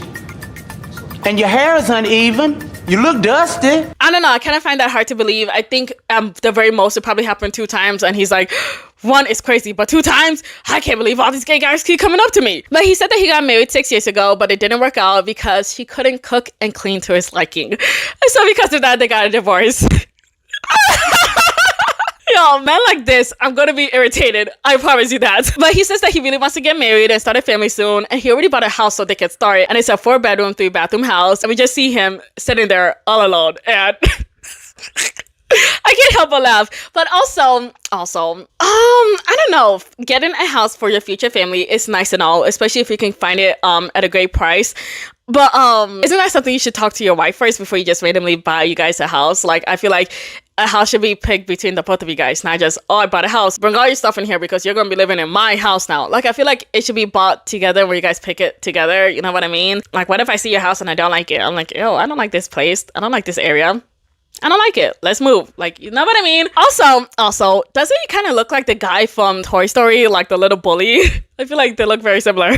Gone too far. For the love of God, like pull it together, reel it in. It's all good. We're all equal. We're all playing our part. We're all doing our bit. Like, oh my God, I'm a vegan. I'm a feminist. I'm a that. Like, ugh, it's not me. You know, as much as people, you know, hate him, it's taken something like Trump to come in and be like, we're putting a stop to it. Bobby meet his future wife, and yep, that's his perfect wife, all right. Apparently, she's also a MAGA person, but her name is Stephanie. She's 32. She's a real estate agent. She's been single for 11 years. Like I said earlier, they kind of both share very similar values. She said that she isn't against traditional relationships, and she wants somebody to take charge of the relationship, but she also doesn't want a lazy man. She doesn't want a lazy bum, which, you know, yeah, I don't think Tyson is a lazy man. But we're introduced to our next couple. Her name is Juliet. She's 27. She's a receptionist, and she's very out there. I try to live life without any regrets. My theory in life is yes, man. I love to have fun. I love to travel. I love to just live life. So I just like to say yes to almost everything. But she says that she also wants a man that's very out there, that's going to accept her full self and be like, kind of like a class clown and make her laugh. But she also said that she's been with lots of guys who think that she's just way too much and they haven't really accepted her. And so she's hoping that this guy will accept her. And trust me, girl, this guy won't reject you because he's everything that you want. And more. Anyways, her man's name is Joe. He's 31. He's from Sydney, and he's a model. And I'm like, what? You're a model? But then we see his model photos, and I'm like, oh, okay, yeah, you definitely are a model, because he looks great in those photos. But he didn't think that he would ever become a model, because 5 years ago, he was a fat Uber driver. But then his ex broke up with him, and then he decided to change his life. And now he's been spending the past 5 years working on himself. But back to 31, he looks old for 31, okay? Like, he has a lot of gray hairs. It's crazy to think 2 years ago, you were in your 20s. Like, what? So now Juliet and Joel have been matched up and it's time for the wedding. But we find out that the original cast is going to be at the weddings, but they split them into 2 groups. So I think like 4 of the couples will attend one and 3 of the couples will attend the other. We see Beck and Gia and they're at Juliet and Joel's wedding. And Gia said that she's still mad that, Beck didn't believe her. And Beck is still mad at Gia because she tried to ruin her relationship with Danny. But she said that she wants an apology from Gia. Like, what? You don't really know if, Danny cheated on you or not. So if I was her, I would just let this go. I wouldn't be friends with Gia, obviously, but I would just be like, oh, fine, whatever. It is what it is. I'll just keep my distance from that girl, but I would just move on. Right. But we see Joel getting ready for his wedding, and he doesn't have a best man, but he has a best bear. And it's like this tiny little cute bear. And I'm just like, oh, okay. But then he said, JK, that's not my best man. My mom is my best man, but, best mom. Not mom. Really being a very tight unit, the 2 of us. How about chicken sandwich? Joel texts me so many times a day and emails, I have to put him on mute. I love that we're that close, but honestly, sometimes it's intense. But his mom is so funny because she's like, I can't wait for Joel to cling on to another woman and stop clinging on to me. I'm tired. Like, that was funny. But now it's time for Joel and Juliet's wedding, and the original cast comes in and they sit down and they tell everybody who they are. And Danny, he's like, yep, we're the original cast, but these 2 right here, they're the real deal. And he points at Stella and Philip, and everybody else from the cast are like, oh, because what do you mean they are the real deal? What does that make you and Beck, Danny? Come on. We are too, to be fair, but the real deal, aren't we? But yeah. Thanks, babe. But Joel comes out and it's a bit awkward because he's a bit weird. Honestly, not a bit. He's a lot weird, and he's very out there. Where'd you get the suit? Suit supply. Birthday. Hi, Joel. How are you? What's your name? Ellie. I'm Joel. Hi.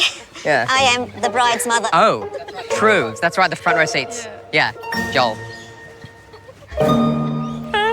But Mel asked him what's his name, and he's like, it's Joel. I already said my name 3 times now, which I thought was a bit rude. Just be like, oh, it's Joel. Don't say you already said it 3 times, because she probably couldn't hear you. And so she tells him, oh, sorry, I didn't hear you.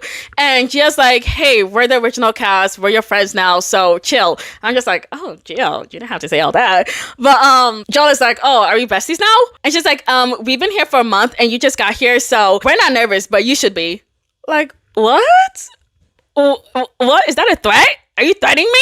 Honestly, I don't get why everybody's starting problems right out the gate. Like, can we all just be friends, including you, Joel? Because, yeah, you did come off crazy, but Gia, you need to calm down, too. He wasn't even talking to you. Jesus. Like, shots fired in the first 2 minutes. Give him some grace. It's not a time to be attacking someone. Standard behaviour, though, Didn't know this was going to be, the colleagues in front. This is... You're going to be fine, Joel. You're going to be fine, mate. But Joe said that a lot of people that see him for the first time usually judge him way too quickly, and he's hoping that his new wife, Juliet, won't be the same. But Juliet's family comes in, and it's her sisters and her mom as well, and he greets them, but he kind of does like this robots, like a handshake, like, I still made you. And so it's like, what? And everybody's like, what? I don't know, he is weird. But Jared calls him a tool and says that everything that he does gives her the ick, and that she feels bad for the new wife. And honestly, I'm not gonna lie, it's giving me the ick too, okay? I'm seeing it, I'm just like, oh, enough. But also, at the end of the day, that's not my man. That's not what I like. That's what Juliet likes. And so if she sees him, she might be like, oh my gosh, this guy's really funny. And then, they're gonna fall in love, kiss, have babies, or whatever. But he's not our cup of tea, and that's okay. Okay? Calm down, Gia. He's not your man. But Gia's still like, oh my gosh, poor girl, this guy sucks. Leave them alone. I feel bad for this girl who's coming down to this weirdo. That was my husband and I turned around. I'm running. Hello. Hi. Oh my God. Hello. Wifey. Hi, Hello, darling. Jasmine. Jasmine? Aladdin. Princess Aladdin? Jasmine. Yeah. I guess. You can already tell that they kind of have the same vibe. So, haha, sucks for you, Gia. Crazy how there's somebody for everyone. Who would have thought? But Juliet says that she can feel the connection. But then he said that his first marriage went very differently. And everybody's like, what? I'm also like, what? Because the producers never mentioned about you having a previous marriage. But, okay. Was it kind of the same vibe, marrying a No, stranger? it was my teddy bear.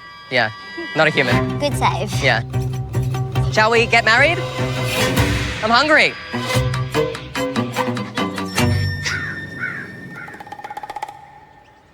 I love how loud he is. I was like, thank God. But now it's time for the vows. And hers sounds really good, but his, oh my gosh. You guys, I would play his entire vow thing for you guys, but obviously I don't want to get copyrighted. And so I'm going to try to read it word for word, bar for bar. Not the closest, but close enough. Definitely won't be as cringe as what he did. Okay, let's get started. So he said, my mother said that I'm perfect and I would have to disagree. I got many floors.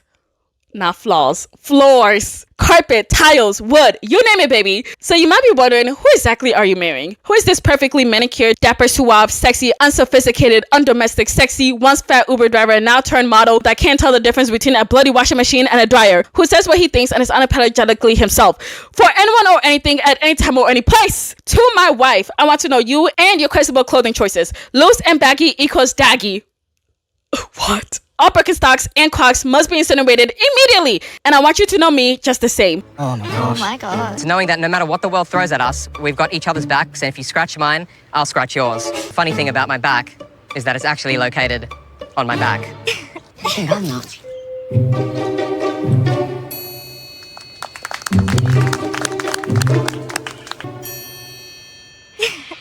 And y'all, that's the end of his vows. And Juliet says that he's an extravagant man, and that's what she was looking for. So yeah, there is someone for everybody, because couldn't be me. Could not be fucking me. But anyways, good for her. Gia said that he must be a model for like toilets and cleaning supplies, and like, girl, go fuck yourself. You're so fucking rude. Do you even have a job? I don't fucking think so. Oh wait, she's a disability support worker. What the actual fuck? You need to be fired. But anyways, it's Tyson and Stephanie's wedding day, and all the guests show up, including the original cast. And I find it very interesting that Tyson has no woman at all in his guests. And it's even funnier because Alyssa notices it as well. So Alyssa brings it up and she's like, I'm the rose between all of these thorns. And all the guys look uncomfortable, but she's right. Does he have no female friends at all? There's a lot of man energy. Why are there so many men on this side? Where's the ladies? But he shows up and he's like, I don't want any green hair woke girly. And then Stephanie comes in and he looks at her and he's like, oh, she looks woke.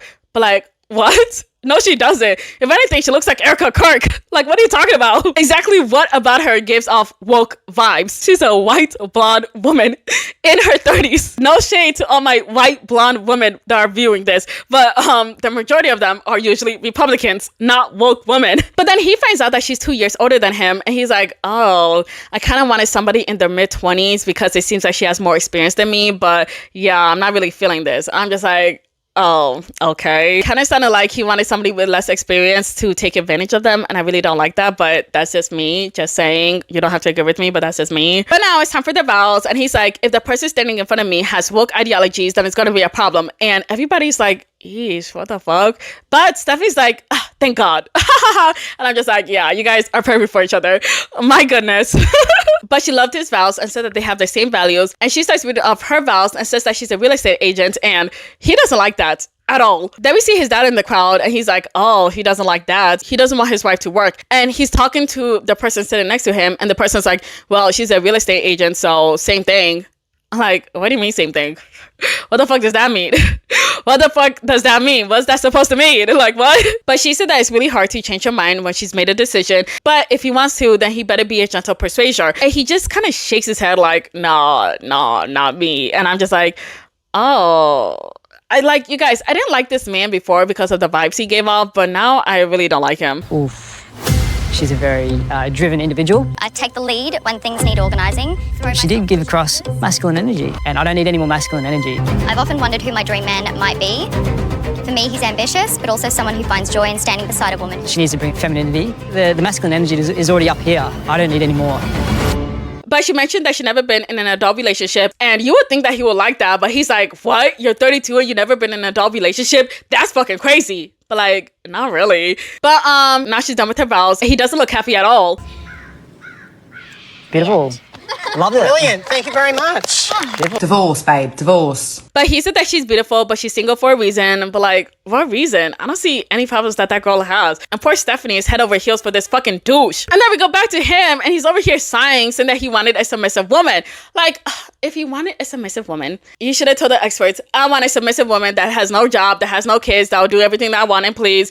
That's the type of person I want. So they would have matched you with exactly that girl. But I feel like finding somebody like that would have been really fucking hard. Like, what the fuck? And if you wanted somebody like that, no shade to the church community, but go to fucking church. Like, come on. But we see them doing a photo shoot, and he's asking her a bunch of questions like, how come you've been single for your adult relationship? Why didn't you get into a relationship? Didn't you actually think that, hey, I'm getting older, I need to get into a relationship, life is short? And like, yeah, I get that, but like, does that mean jump into any relationship just because you're getting older, even like a toxic one? Like, come on. You jumped into a relationship pretty early in your life, and look, it didn't work out because you jumped way too fast. Like, come on. Actually, I'm saying he jumped way too fast, but I don't really know if he did or not, but I would assume with this mindset, he probably did. He most likely did. Actually, I think he did. Came into this experiment wanting someone, you know, cute and sweet. I still think the boss energy is still there. Tyson, look a little awkward, mate. Kind of relax a bit if you can. She came across very frigid, you know, like, because she's never been in a relationship, right? She needs to definitely change that. I think that he's trying to find any excuse to leave her. But then we found out that the girl that he was with her for 2 years, but they only met each other in person for like 30 days, which is why I said I think he did, because right after he met her in person for only 30 days, that's when he actually proposed to her. And like, what? No wonder why it didn't last. But also, you know, a lot of relationships don't last. But like, no wonder why that one specifically didn't last. You guys barely knew each other. Y'all heard that? Yo, there's a storm coming. A storm is coming. My power's gonna get off, and I'm not even halfway done. But he said that Stephanie has some red flags, and like, Stephanie? Her and not you? Are you serious? But then he also said that she comes out very rigid, and that's because she hasn't been in a relationship for so long. But like, bro, calm down. It's not that big of a deal. Like, give her some time, give her a chance. And I'm not saying that just because, you know, I haven't been in a relationship in a very long time, and so I'm afraid somebody's gonna say that about me. But like, chill. The vibe between us, I think, was good. Like, just sort of getting to know each other, understand a little bit more about each other. Do you want kids? Yeah. Yeah. Nice. Yeah. When? How many? Probably 5 would be good. What? What? But we're gonna take a break from them and go back to Joel and Juliet, probably for everybody's mental health. And that's me saying that, knowing that I want 6 kids, but like, I made that decision. Come on, you as a man, you're not gonna tell me you want 5 fucking kids, bro. Especially when you're not the one pushing that out. So Joel and Juliet, they're at the reception. Not receptionist, reception. Those of you that know, you know what I'm talking about. But we found out that Joel is a mama's boy, which I think we kind of already knew, but like, now everybody's finding out that he's a mama's boy. But Gia and Scott start asking him a whole bunch of questions, like, what does he model for Kmart or Big W? And at first I'm like, what the fuck is Big W? And so I looked it up, and it's like a huge discounted store, whatever. But I'm just like, what the fuck? Why the fuck would you guys say that? More like, Scott, why the fuck would you say that? We already know that your wife is a bully, but now you're bullying with her. And Gia, did you learn nothing? Didn't you say that you want to change and be better? And now look at you, doing what you said that you'll stop doing. Like, yo, the girl has not learned a damn thing. I do editorials, I do commercial, lifestyle, all different types. Is Juliet the type that you would desire? What'd you ask for? Be specific. But Joe said that Gia and Scott are mental, and that he got everything he wanted in Juliet, and that he wouldn't change a damn thing. Also, Juliet is naturally gorgeous, and he sees no plastic in that face, which obviously is a dig at Gia, because look at her. The girl is made up of plastic. Come on. Yeah, she's beautiful. Yeah. So, I'm very happy. Excuse me? But Gia's like, wait, what's wrong with plastic? And now she starts fighting with Joel, saying that a woman can do whatever she wants with her body. But Joel is like, yeah, all right, I get it. Moving on. Like, he literally does not give her the time of day. And I love that. But Gia continues to talk shit about Joel, and Beck is watching, and she's like, what's wrong with Gia? She's being ridiculous. She lied about Danny, and now she's bothering Joel. But once again, she lied about my man. Oh my gosh, I'm gonna confront her. I can't believe her. And then we see Danny, and he's like, yeah, the truth prevails all. I don't really care about this though, honey. So you can like, forget about it. Danny, please. You've diminished our relationship. Yeah. You've now put something out there about him that isn't true. So how can I ever trust you or be your friend? I have decorum. I'm not going to be like Gia. I'm not going to create dramas at someone's wedding. If someone did that to me, I would be devastated. I'm not going to do that to them. Back to Stephanie and Tyson. Y'all, the girl wants to go home. It's been forever since she's been on a date with the guy, and now she's actually married to a guy, and she's like, oh my gosh, what the fuck did I just do? And now with the added fact that he wants 5 kids, and she's like, oh my gosh, she wants 5 kids? He doesn't even have to push out any of these kids. What the fuck is his problem? So she asked him about the 5 kids, and he's like, how hard could push them out be? They're only like this fucking big. And he puts his hand out like, that's okay. It's not okay. You try pushing that out of your coochie. Like, come on. But she said, who's gonna watch our kids if we're both working? And he's like, a maid, duh. But like, a maid cleans, okay? Sometimes they cook. But like, what you're referring to is a nanny. Can you afford a nanny? Because nannies are very expensive. Come on. But she said that he doesn't have to put his life on hold for these kids. And he's like, what's the problem? All you got to do is feed it and take it to the bathroom. I'm just like, it. You're addressing your future children as it?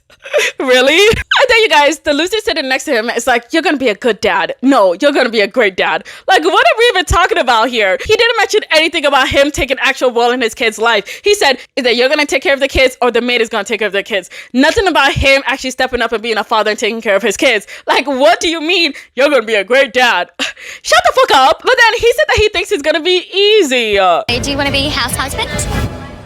Hell no. Hell no. A house husband? You may as well ask me if I want to wear a skirt around the house.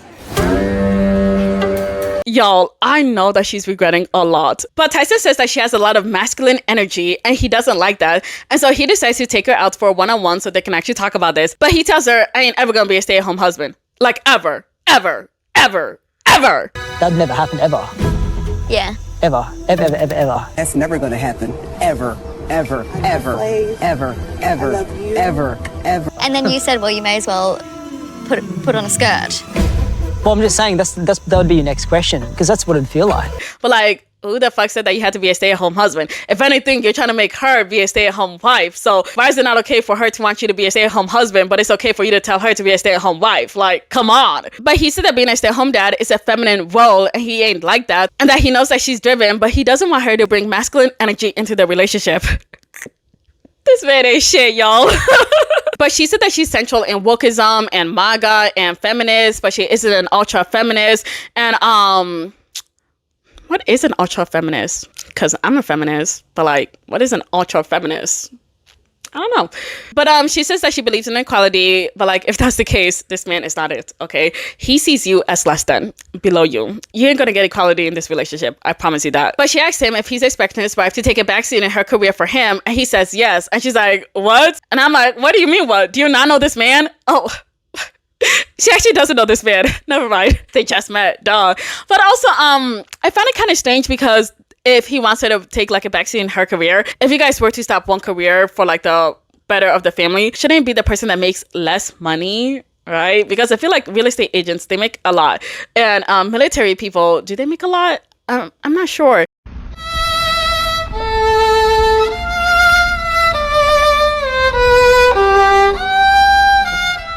So I looked it up, and the average military person makes about $79,000 a year, while the average real estate agent makes about $108,000 a year. And so if she's making that much, then I feel like it would only make sense for him to stop working so he can take care of the family. But also, doesn't it make more sense to just have both of you guys working so you guys can make, let's say, $190,000 a year? Come on. Come on. Come on. Why does somebody need to stop working? For your ego. You really want somebody to stop making 6 fucking figures for your ego? Are you kidding me? But she tells us that he's given off like manosphere vibes, and then he asked her if she would be submissive or dominant because he wants a feminine and submissive woman. And she's like, hell to the fuck no. I think there's nothing better than like a woman that's, you know, willing submissive. to take a backseat to your life. Well, kind of, yeah. It sounds bad when you put it like that, but it's more just. That's what it is, really. Well, probably to an extent.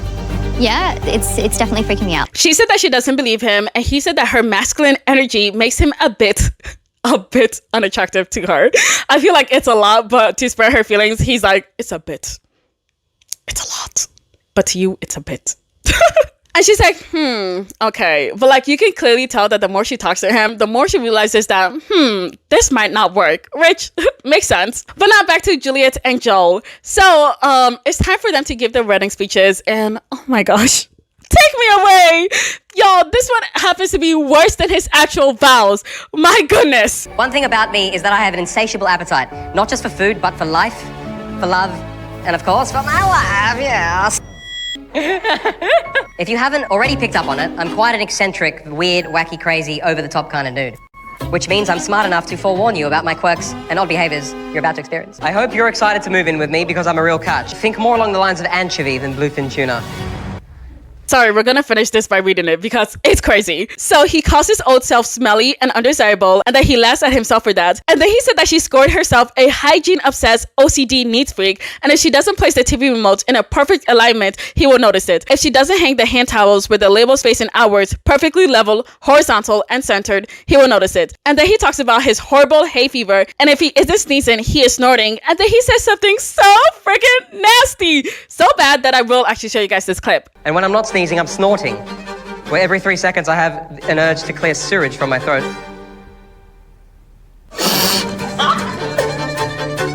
Why would you say that, brother? Ew. Oh, that's idiot.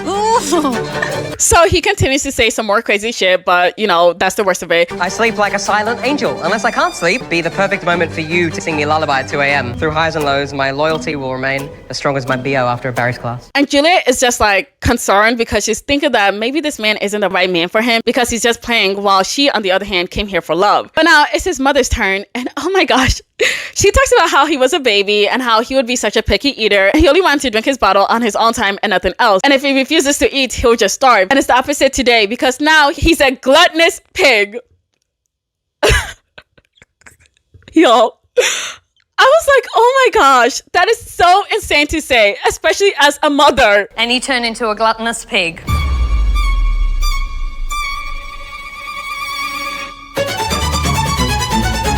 But she said that she knows it's mean to say that as his mother. But she even told him straight to his face, but he didn't listen until, you know, he got broken up with. And then he changed from this fat Uber driver to now this model. And I'm just like, what are these speeches? There's no love in it. It's just weirdness. It does give me red flags. It looks like he didn't come here for the right reasons. Him and his mom basically said the same thing. Oh, he used to be a fat Uber driver. Now he's a freaking model. It's like, how many times are you going to keep bringing this up? We don't care. Like, tell us how you want to be with this woman. Tell us what your future holds and whatever. Right now, it just makes you guys look bad. But now his mom decides to take it a bit further and she brings up his teddy. Remember when I said earlier that he had that teddy bear that he wanted to name his best man? Well, that's the same teddy that he's obsessed with. I thought that was a little joke there, but no, he's actually obsessed with that teddy bear. She said that he had that teddy bear for the past 30 fucking years and he refuses to get rid of it. But looking back at the teddy, he had that for 30 years. He did a great job taking care of that teddy bear, my goodness. But his mom makes it worse by saying that he still likes to lie on her lap and make her scratch his back. And everybody's like, what? Oh my freaking gosh. They're all shocked. No, that's weird. That would give me the ick straight away. Just like, I'm close with my mum, but I'll have a cup of tea and a scone with her, but I'm not going to have her scratching my back. That's a bit too much. But his mom says that, oh, my son, he's so great. And, you know, as long as you don't mind having this 30-year-old teddy bear in your bed, then you guys will be fine. But y'all, Juliet does not look fine. Actually, she looks quite the opposite. She looks upset. She said that they're just taking this as a joke. And I think that Joel realizes that she's not into it. And so he leans over and is like, oh, don't worry. We're just joking. This is how me and my family like to play around. Don't take it seriously. And I think after he said that, it got me thinking, oh, okay, that's fine, I guess. But also, like, time and place. Like, this is the first time you're meeting Juliet and her family and her friends. And to do all of this, it's a bit too much on the first date. I know he said that people seem to judge him a lot, but like, if you know that, then maybe bring like the weirdest notches a couple down, and then the more you get to know somebody, then you can go back to being like your normal self. That's just me. I wouldn't have done all of this the first time I'm meeting my brand new wife. Just saying. Episode 15. So Julia cannot believe those speeches, and so she wants to have a talk with Joel, which is extremely valid. But before she can, he brings out his 30-year-old teddy. Oh my god, that's crazy. What do you think about a grown man having a teddy bear or taking a teddy bear into this experiment. But surprisingly, she said that the teddy isn't that bad, but she does want to talk about his speeches. And she said that she didn't like the comment that his mom made about, you know, him being a gluttonous pig. But he said, oh yeah, don't worry about that. Me and my mom would just make a lot of jokes. And so, you know, that was just a joke. But she still doesn't think that he's being genuine. And she feels like he's not there for the right reasons. But he's like, no, I'm here for the right reasons. Don't worry about it. And so they agreed to just continue to try. But now we move on to Stephanie and Tyson. So it's the next day and he woke up having a lot of doubts because he thought that the experts would give him someone sweet and cute and, you know, they give off feminine vibes. But I'm just like, what are you talking about? Because then we see Stephanie and she's coming out in like a really cute pajama dress. So I'm just like, does she not give off cute feminine vibes? Because that looks like cute feminine vibes to me. But while he's starting this whole entire thing, we see Stephanie and she's like, you know what? I think that we've been matched pretty well. Like, are you kidding me? Did he just ignore all of his red flags? Oh my gosh, you guys. She's pissed me off, but it's whatever. If that's what you like, that's what you like, I guess. I can tell he's like trying to make an effort to like show me that he's there for me. Be a gentleman. I feel like she's being delusional on purpose because none of the things she said about him is true. Like, the man is a piece of shit. Anyways, they then take us to some of our original couples, Gia and Scott, and they're supposed to do something for like the 1 month anniversary, and they decided to get matching tattoos. And we're getting barbed wire heart tattoos with number 13 inside for season 13, Married at First Sight. I just think it's very us. There's no other way of explaining our relationship but for us to be just extra. We've really set the stone, haven't we? Set the tone. The stone, the tone. I think like they're kind of locked in because how do you just randomly get matching tattoos with somebody that you only known for a month? I feel like some people have gone, they went a bit quicker, but like, this is just an experiment. Okay, let's calm down. Moving on to Beck and Danny. So they're doing better now. Beck has come to the conclusion that Gia is the enemy and she's trying to get in between her and Danny. So yeah, that's that. We're gonna move on. We have one more new couple joining us and this will be our last final couple joining us. Thank God. Anyways, the guy's name is Sam. He's 34. He's a fitness studio owner. And you guys, he is gay. Gay as hell. Not, I just want the experts to give me anybody. You can be a guy or girl. I wouldn't mind either way. Julia. He said, nah, give me some dick. But his partner is Chris. He's 38. He's a farmer and also a gym owner. And he said that what he really wants from his partner is that they must want kids because he wants kids. And not only does he want kids, he has 2 on the way. Okay, 2 kids on the way. I'm like, what? And then he's like, yep, I'm pregnant. And I'm like, what? You trans? But he's like, no. He got a donor. And then he got a surrogate. So yeah. Yeah. There's 2 children coming. I have one coming very soon. And then I have another one coming next year. I'm donor daddy for a friend of mine who's a lesbian. Then I'm also having my own child through surrogacy. Anyways, it's time for the wedding. What was very interesting when watching them is that when they were both driving to the wedding venue, they were doing things that were super similar. Like they both saw a bottle of wine and they're like, oh, I love wine. And they both went in for the wine and they drank the wine. I'm just like, oh my gosh, you guys are like syncing. And then they get to the wedding. Sam gets there first. Chris is the next one to come in and they both like what they see, which is great. When Sam reads his vows, he has to put on glasses. And I'm like, oh, that man was already fine before, but now he's extra fine. But what was really funny is that both of their vows were like the same. Like they wanted the exact same things. They said it in the exact same order. And it's just like they're literally perfect for each other. Like I know the experts be like doing their jobs, but they did their jobs with this one. Anyways, I think that they will last. And if they don't, that's okay. Sam, you can come to me. Oh wait, I'm not a man. Oh man.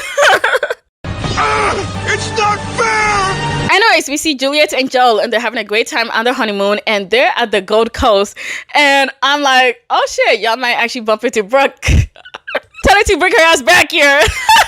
Back to Sam and Chris. So, Chris is trying to get some hints from Sam, saying that he wants to be a dad and he wants a child. And he's trying to throw out those hints like, hey, do you want kids? Do you see something like that in your future? And basically like, hey, I want us to be daddies now. But Sam isn't giving him any reaction. But yeah, I'm pretty old school. My mother's raised me to be very old school. And, you know, I want white picket fence, children. You know, 2 dogs running around, like someone to come home to, someone who's your teammate, you know, family. It's funny, when you said like old school values, like when I think of that, I just think of like a man and a woman. I was like, I think we're in the wrong place. But now we move on to Stephanie and Tyson. Yo, she is sick of this man and all of his talking. It's not always what you say, it's about how you say it. Here's the thing, Steph. Well, this is how it is, Steph. And da-da-da, Steph. One thing's for sure, Steph, you just demolished that.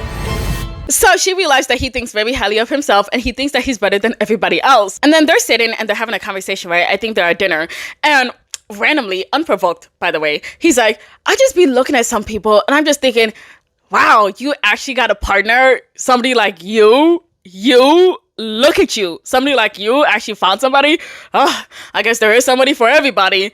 I'm just like, what? Why would you fucking say that? But she's so disgusted because, hello, he's talking about people's appearance and their weight. And he's so shocked that people that are not conventionally attractive or they're overweight can actually find love. To comment on people's appearance and what they eat and what they do, I think is very judgmental. Dang, you can eat.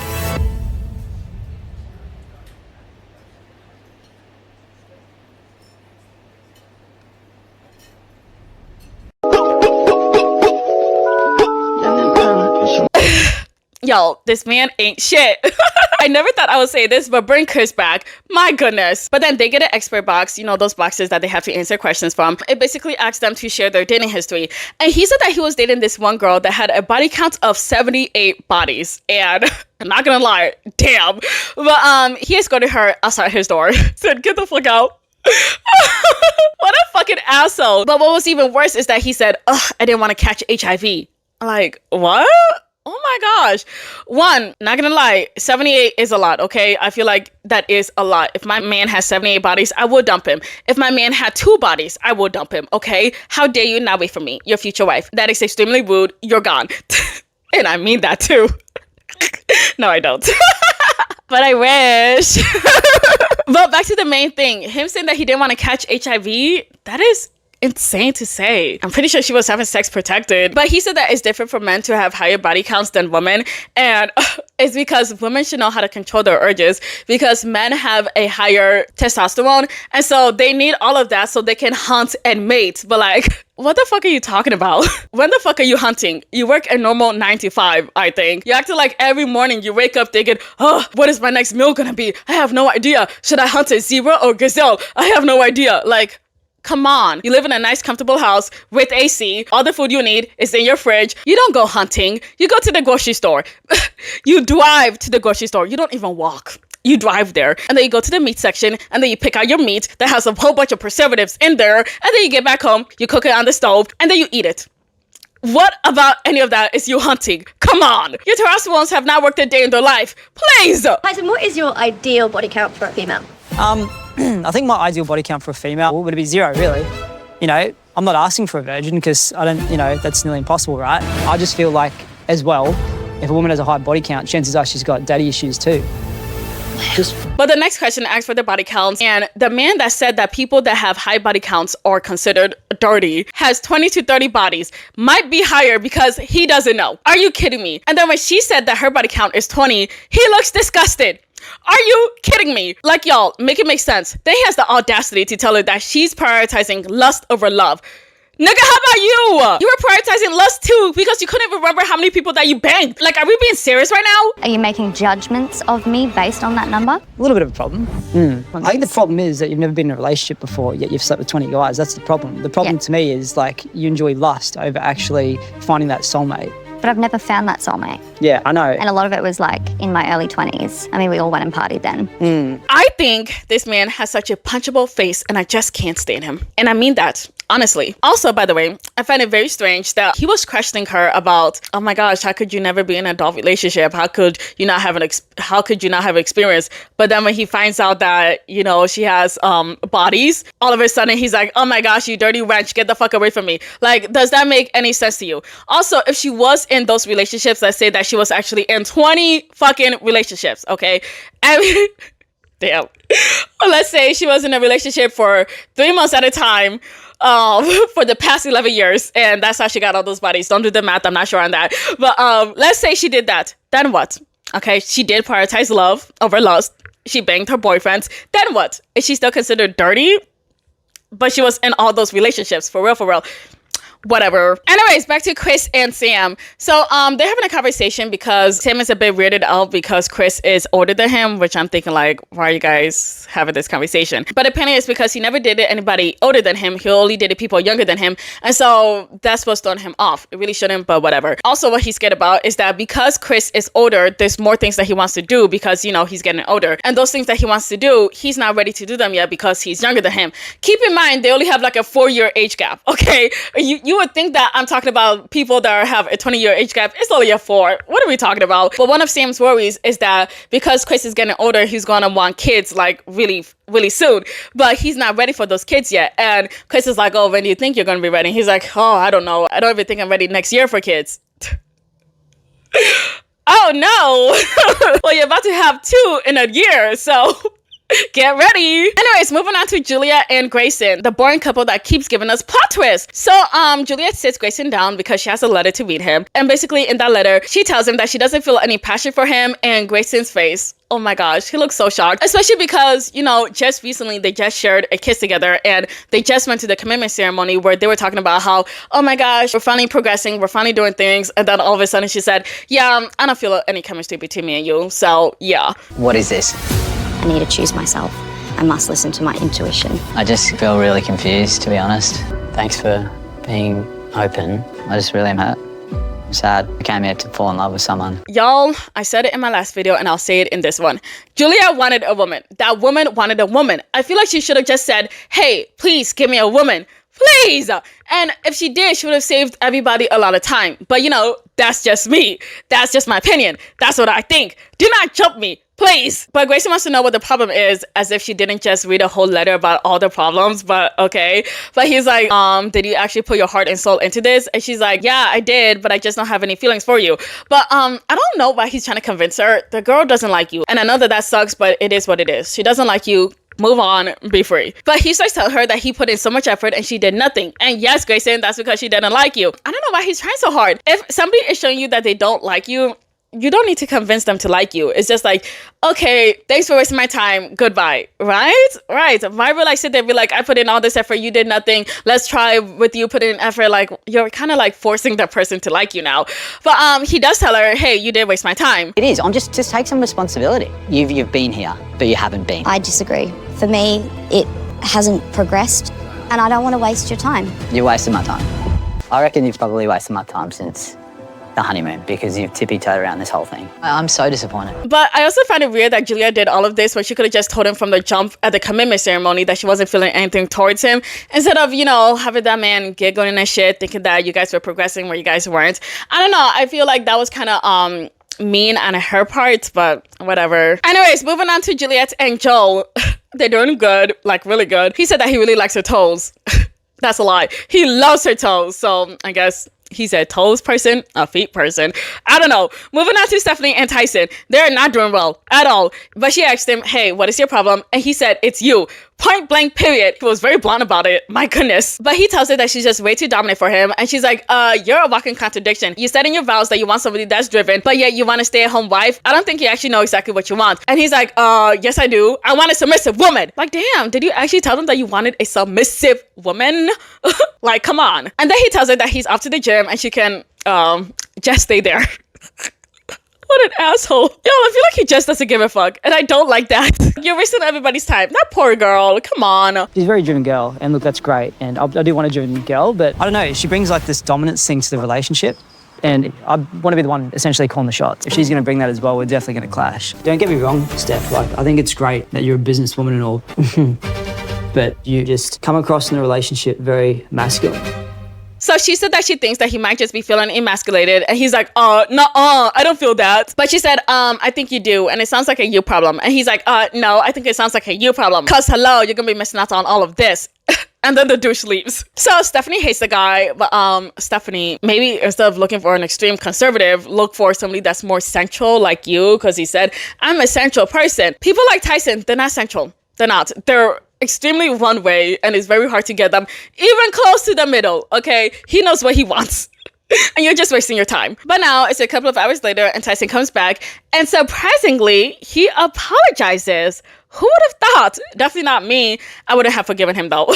Absolutely not. I would have quickly write leave on my paper and been gone the very next day. That's just me though. But he said that they should sleep in separate rooms, and she's like, yeah, that's fine, I agree with you, but I will not be sleeping on the couch. And he's like, yes you will. And she's like, no I won't. How dare you try to be like, oh, I'm such a masculine guy, oh, I'm such a gentleman, yet you tell me to sleep on the couch. But then he tells her that she will be sleeping on the couch because she brings in masculine energy.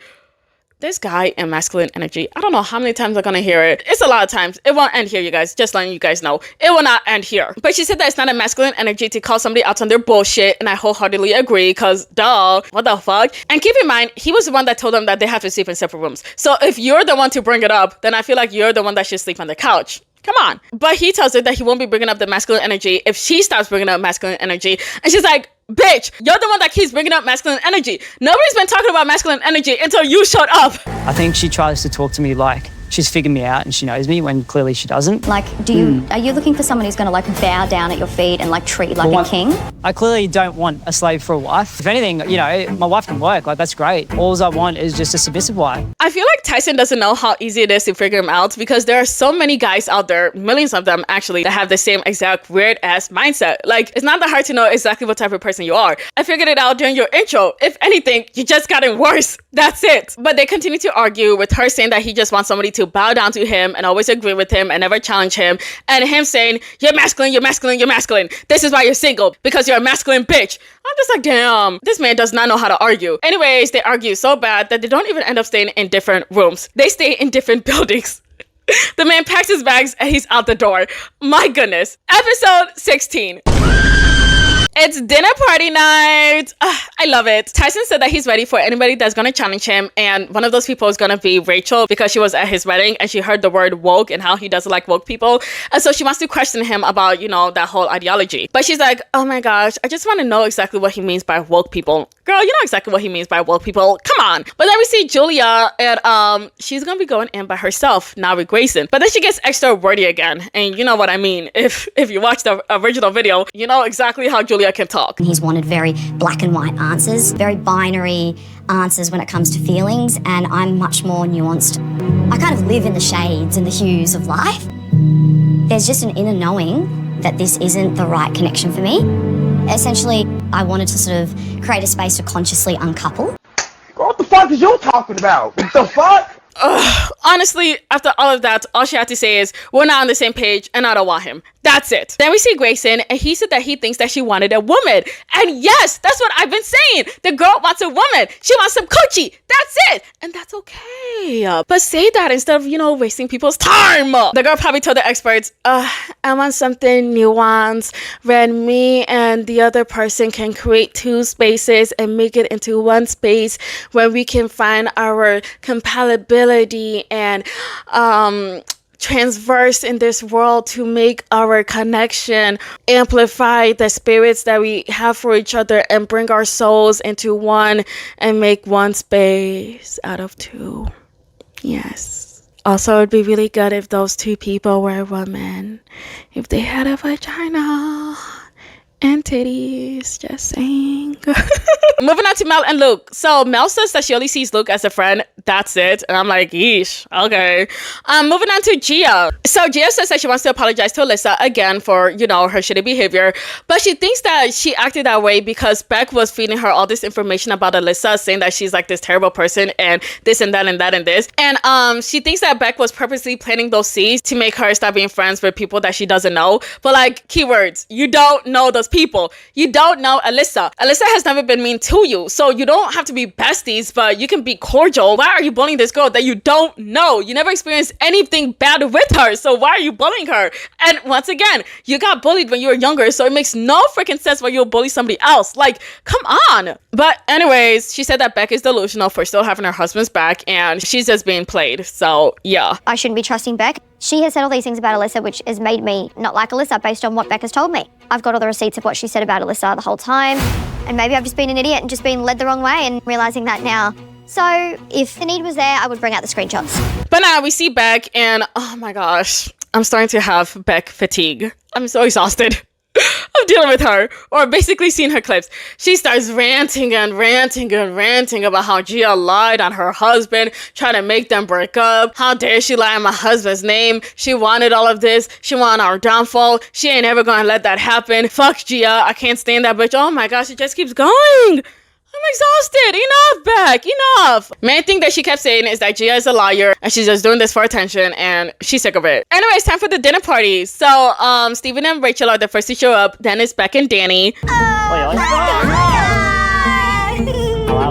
Beck and Danny. I mean, I'm really curious to see whether Beck is able to move on from that comment at the last dinner party. Nope. But Beck is talking to Rachel and Steven and she's like, oh, are you guys progressing? Because it doesn't look like it. Like, damn. But Rachel's like, oh, actually we are. We just had a movie night. And before she can finish, Beck is like, boring! Like, what? Why would you say that? What I'm trying to get to, Steve-O, is maybe service my friend a little bit. That would be good. Oh my gosh. And you can look at Steve, and poor Steve, he looks so freaking uncomfortable because, once again, why would you say that? And the extras are watching, and they're so done with her, but the girl continues to act like a bitch. I think you're a great guy, Steve-O, but I think you need to pull your finger out. I don't think Steve wants to be there right now. I don't think he wants to be in any of it. Stephen, get a clue. We're on week 6 now. She needs to write leave and have some self-respect, and he needs to buy some deodorant. The end. But now Mel and Luke come in, and Beck starts ranting to them about Gia, saying that Gia's trying to ruin her marriage, and that her time is gonna come. Like, okay, psycho. Whatever you say. But now Rachel's talking to Danny, asking him what he thinks about this whole Gia situation. And y'all, this man starts deflecting, like, hella hard. To the point that it got me thinking, like, damn, maybe Gia is telling the truth. Or maybe he's just fed up of this whole situation and he just wants to, stop talking about it. But no, even the experts are like, why isn't he answering Rachel's questions? He's just trying to move to a different conversation. And it's very clear he's just trying to move to a different conversation. He doesn't want to talk about it. And it seems like it's because he's guilty. But then Grayson comes in by himself and everybody's like, oh. Like, damn. Hey guys, Grayson solo. Grayson's by himself. Like, you guys, that was so rude. But everybody gets up and they kind of give him a pity hug. And then he tells them what happened. And yeah, basically Julia doesn't like it. So yeah. But then as Grayson's telling everybody what's going on, Becca's like, oh, it's not that bad, Grayson. Look at Mel and Luke. They're a shit show. Like, what are you doing? Honestly, what are you doing? Can you not keep things in your head? And keep in mind, she said that in front of them. Both Mel and Luke. They were right there. I mean, it's not easy. Look at Mel and Luke. They're a shit show. Really? Where's the tact?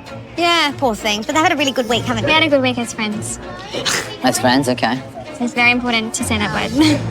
That's enough. Anyways, Julia shows up and surprisingly, her and Grayson actually hug. But then we see her to the side and Beck comes in. And Beck is already trying to start some shit. Like, what are you doing? She's over here telling Julia everything that Grayson said. And she's like, Grayson told us that you weren't clear, but 2 seconds ago, he just told us that you wrote him a letter explaining everything. So yeah, I don't know what he's on about. But just know, girl, we're all on your side. Okay. Okay, why did you need to say that? There's legit no side to pick here. And if there was a side, it would be Grayson's side because duh. Also, with what she said, it's like clear that what Grayson meant by that is that Julia has not been clear for their whole entire relationship. And now all of a sudden she gives him a letter that's basically like, yeah, I don't want to be with you. Keep in mind, in that letter too, she was being extra wordy. So she said a lot of shit that wasn't clear, which is why he had to ask so many questions like, what are you talking about? What do you mean?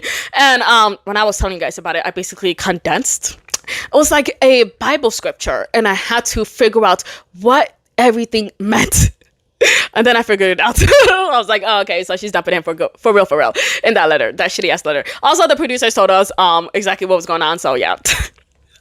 But the experts are watching, and they're like, damn, she's in everybody's relationship except her own. And then she goes to Philip to mess with him. At the wedding that we went to, Stella had a glass of champagne. You told her she couldn't drink anymore. And I don't know if you know how that looks, but it looks controlling. I just didn't want her to have a big day at a wedding, someone else's wedding. She tells me that she doesn't want to. Like, You're not telling her she cannot. Absolutely. I poured her one right now. Absolutely not. I need Beck to chill, for real. And the experts are watching, and they're like, who the fuck is Beck? And even Philip is like, I'm gonna need you to mind your damn business and stay out of people's relationship, including mine. But Beck is like, oh my gosh, there's so much foolishness happening, and I'm so glad I have my husband on my side. Hee hee. Oh, but now Gia and Scott come in, and Gia and Beck give each other that fake ass hug that they always do, which I don't know why they do. If you guys clearly hate each other, stop giving each other these fake ass hugs. Gia and Scott are talking about how much they love each other. Beck and Danny look hella uncomfortable when they keep talking about their love, which why I have no idea. But then they decide to show everybody their tattoos, and Beck's jaw, y'all, is literally on the floor. Her mouth is open so wide, like, what? Oh my gosh, like, y'all, she is seething. Gia and Scott got matching tattoos. Like, what an absolute farce. Where's yours? What does it say? 13. Mine's on this side, but it's the same. And then she said, I can't believe they got matching tattoos. They're gonna be lacing that shit off in 6 months. Like, damn, hater. Will they? Probably, but I don't freaking know. Why would you say that? Like, why would you say that? And then she starts ranting about how fake their relationship is. You're fake. That is wild. She wants to look like this pinnacle couple, but actually, the only person that does that is someone that's in a fake relationship that's actually not that happy themselves. I guarantee you, her relationship after this experiment is not going to last. Just watch. Everyone is going to see through you, just like I do. Gia.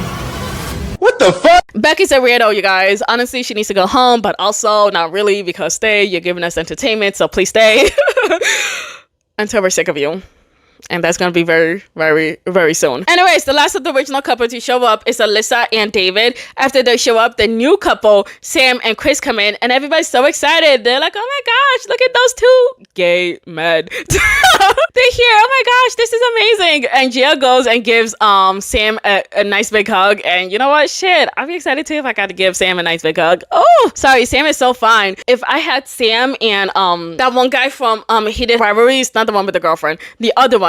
Oh, if I was just in between them. Oh, amazing. The gays came. You guys are so hot. Like, my best friend always says, like, you're a gay man in a straight girl body. And I think I am. So I'm happy to have some new friends in here, to be honest. Honestly, never related to Gia as much as I do now. Oh my freaking gosh. But now Gia puts Alyssa to the side and she apologizes. But she also said that Beck was talking mad shit about her. And Alyssa's like, oh, that's strange because I only met Beck twice in LA. And I'm thinking, you did?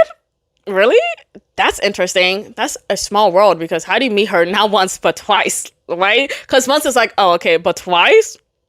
How did y'all do that? But anyways, now we see Beck in the corner hating, of course. Gia acts like she's best friends with Alyssa. Not letting you go alone, come on. Because she's got no friends left. You've got no allies here. There's no one left, Gia. There's no one left. Like, y'all, this girl is a professional hater. But then Stephanie and Tyson come in and everybody's like, oh... Did they know about Tyson already? Because what was that reaction? Well, I think half of them do know because they were at the wedding ceremony. So, yeah, that makes sense. Oh.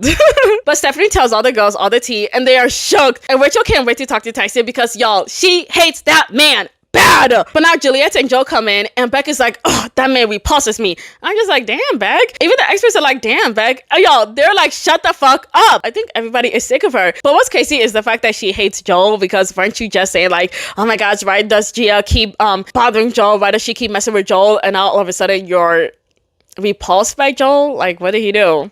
What did he do? It's just absolutely insane to me. I am absolutely shocked that Juliet likes him. Wake up. Wake up. He said in his vows that any loose piece of clothing she owns, he's going to incinerate. This is not your fight, Beck. Look at Beck, just kind of looking around. There's a bite to everything that she's saying tonight. But then, you guys, she gets up and she goes all the way to Juliet and she's like, hey, girl, how you doing? Did you incinerate all your baggy clothes yet? Like, girl, you did not just say that. But also, I feel like nobody should be that surprised because in part 1, she was really upset with Danny's vows when he said, I want us to be a Bonnie and Clyde relationship. And she was like, how dare he? How dare he say that he wants me to break him out of jail? I can't believe that. Like, girl, you really couldn't take a joke? It was a fucking joke. Yo, she is insanely stupid. And I really call people stupid now that I think about it. But yeah, she is stupid. But Juliet said that her and Joel are good, and Beck really doesn't like hearing that. But now it's time for dinner, and I saw the preview of the dinner, and y'all, it's good because it's so bad. So we see Tyson and Julia talking, and he's talking about his first marriage and how his first wife was so beautiful and how she was very submissive. And the experts are watching and they're like, what? Did he say very submissive? Yes, he said very submissive. Keyword submissive. He's been saying it this whole entire time. We have been subjected to this man and his torture for the past 3 episodes. Come on. 3 episodes or 2? Too much. And y'all, Rachel looks so mad and she wants to ask him, hey, what do you mean by woke culture? But before she can, Beck is like, hey, how do you feel about homosexuals? Like, damn, Beck, put him on the spot like that. My goodness. These are 2 very nice gentlemen. I met them before. I've got no problem with gay people at all. Well, that's nice. Yeah, I've got gay friends. Doesn't mean I'm gay. You don't need to be gay to actually. You don't need to preface that. You don't need to be gay to accept gay. Yo, Tyson, oh my gosh. But he said that woke people are sloppy and he doesn't like them and he doesn't like the green hair. He keeps mentioning the green hair. Like, what is going on with him and this green hair on woke people? Calm down. Him and that green hair color, though, he got beef with it for some fucking reason. But then he asked him if he pays for a date or he goes 50-50. And he said that if he really likes the girl, then he'll pay for the whole date. But if he doesn't, then they're going to do 50-50. And I'm just like, wait a minute. Did you say that you were a masculine man, a gentleman? What do you mean you're going to make a girl pay 50-50? Keep in mind, I'm pretty sure the majority of the time, he's probably asking the girl out. And so I believe if you're asking the girl out, you should pay 100% all the time. Whether it goes good or bad, you should always pay for that because, hello, you were the one to ask her out. Duh. But like the guy's a walking contradiction. He only does things that benefit him and it's really quite sad to see, but also not surprising. But they asked him if he would make Stephanie pay and he can't respond to that. But in the interview, he's like, yeah, Stephanie, she's like one of my least favorite people. So safe to say that is a no. But then, you guys, he tells her that she's just a temporary wife. And everybody's like, oh. And Beck is like, enough. But they start saying that he's wrong. And in his interview, he's like, oh my gosh, I'm being attacked by a bunch of hyenas. And then he gets mad because Stephanie did not like jump in to support him. But like, why would she do that? You were attacking her. Why would she defend her attacker? Come on. Anyways, we get to Juliet and Joel. And Luke said that they have some good chemistry. And everybody's like, yeah, I back this up. Beck is there like, not me. I do not back this up. Like, girl, shut up. Video. No one saw it. I don't back it. We all, you know what? I'll say we were wrong. I feel like we were wrong. Were we? I reckon we were. Definitely said like I thought that you weren't happy with him and that you were a bit much and whatever. I definitely said that. But I take it back the way that you guys are now. Yeah. I think. I called it, the man. Yeah, go off. Oh, he repulses me. But then Beck is like, actually, Joel, I have a question for you. I saw you at the reception and I saw that you made 0 efforts with her parents. And he's like, but I did though. And she's like, no, you didn't. But I'm not coming for you though. And the experts are watching and they're like, but you are coming for him. Like, what the fuck? But Beck continues to fight with him on whether or not he talks to Juliet's parents. But like, Beck, it's none of your fucking business. Let it go. Does it even matter? It really doesn't. If anything, you should have the same energy with Mel because Mel didn't talk to Luke's parents at all. But surprisingly, actually not surprisingly, because the way he snapped back at Gia, this man can handle his own. And so he gives Beck the same energy and he's like, oh, I just think you want attention. And Beck is like, what? And y'all, she is so offended by that. Not good. Fireworks, drama, we don't get along. But no one gets along with Beck. She's vicious and angry. You're very observant. I am, yeah. No, fair question. But I just want attention. Yeah, that's all right, love. No, but next time I'll come say hi. You know, not me needing attention, just me making an observation. But, Sure. you know, that's okay. We'll see who wants attention at the end of this experience, hey? I'm positive it's going to be you. Y'all, she just keeps going and Joel's just giving her the same energy back and it's just pissing her off even more. And so she brings up, oh, what about your mom scratching your back? I thought that was pretty weird. And he's like, oh, you never heard a joke before? I think that's pretty weird. And then she starts talking about how he said that he wanted to burn Juliet's clothes. And he's like, it's not my responsibility to help you understand a joke. Maybe you should deal with that yourself. And then, you guys, he laughs in her face and she gets even more upset.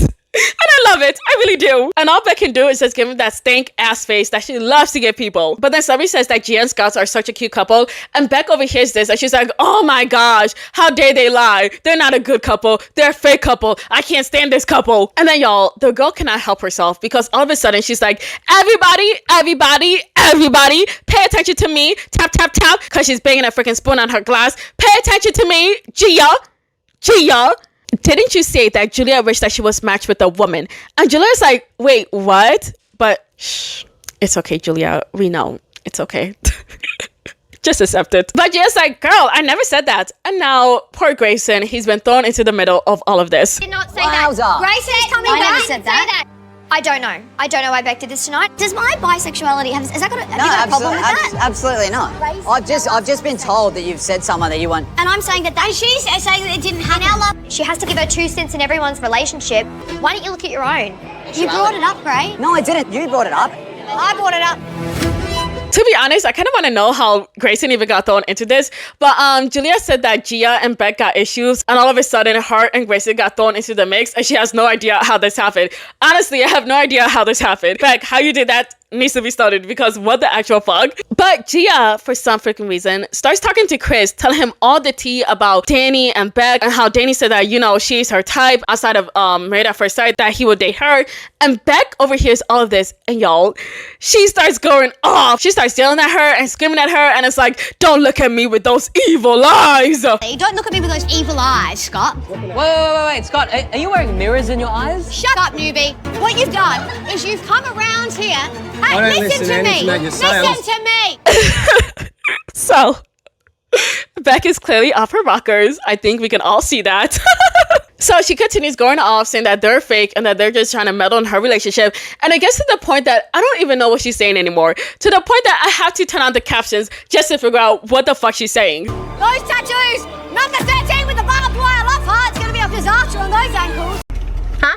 Those tattoos, number 13 with the barbed wire love heart's gonna be a disaster on those ankles. Oh. Okay. But then she tells them that Gia and Scott have been going around blowing up everybody's relationships, and the experts and me are both like, no girl, that's all you. Promise you, that's all you. Get some help, please. And y'all, Danny, he's not even talking. He looks hella embarrassed, actually. But Beck said that other girls are gonna side with her because Gia has no friends, and Gia's just so fucking fed up, and she's like, you know what? I'm gonna pull out the receipts because I have receipts of you talking shit about all the girls here. I'm just like, oh my gosh, okay, pull the receipts out. Should I pull up the receipts? I've got screenshots on screenshots of her talking shit about everyone in this experiment. What is she gonna do now? Hey, you talk shit about Alyssa non-stop, babe. The only reason I hated Alyssa was because of what you've said about Alyssa. So let's pull up the receipt, shall we? Y'all, the bitch looks so fucking nervous, and I love it. I really do. But Gia gets up to go get her phone, and Beck is trying to be like, you guys, everything she's about to say is bullshit. It's all bullshit, you guys. Don't believe it. I would never say such a thing. Come on. Like, damn, Beck, what have you been saying? But now Gia comes back and she's waving her phone with all her screenshots or whatever. And now Beck starts backtracking and it's like, well, Alyssa already knew that I was talking shit about her. Girl, shut the fuck up. But Gia reads a text sent from Beck saying that Alyssa is a slut and that she's still in love with her ex. And then she reads another one saying that Alyssa is going back home because there's turmoil in the relationship. Keep in mind, she doesn't even know if there's turmoil or not. She just thinks that that's what's going on in the relationship. But then Beck is like, oh, wait. After I sent you that text, I went to text Alyssa and I asked her if she was okay. And Gia's like, oh, okay, so you're fake. Got it. Y'all, Beck just gets all quiet because, hello, yes you are. How you gonna talk shit about me? And then in the next month be like, are you okay? I kind of saw you go home early. Is everything fine? Like, what? Is that what we're doing now? But Alyssa's done with all of this, and Gia said that all she was doing was just trying to defend herself. But then Beck gets up and she starts popping off on everybody, saying that Gia got no friends and everybody's still gonna back her up. Like, no, they're not. But she tells Gia that she has nobody, and Scott is like, she got me. Your husband won't even sit next to you.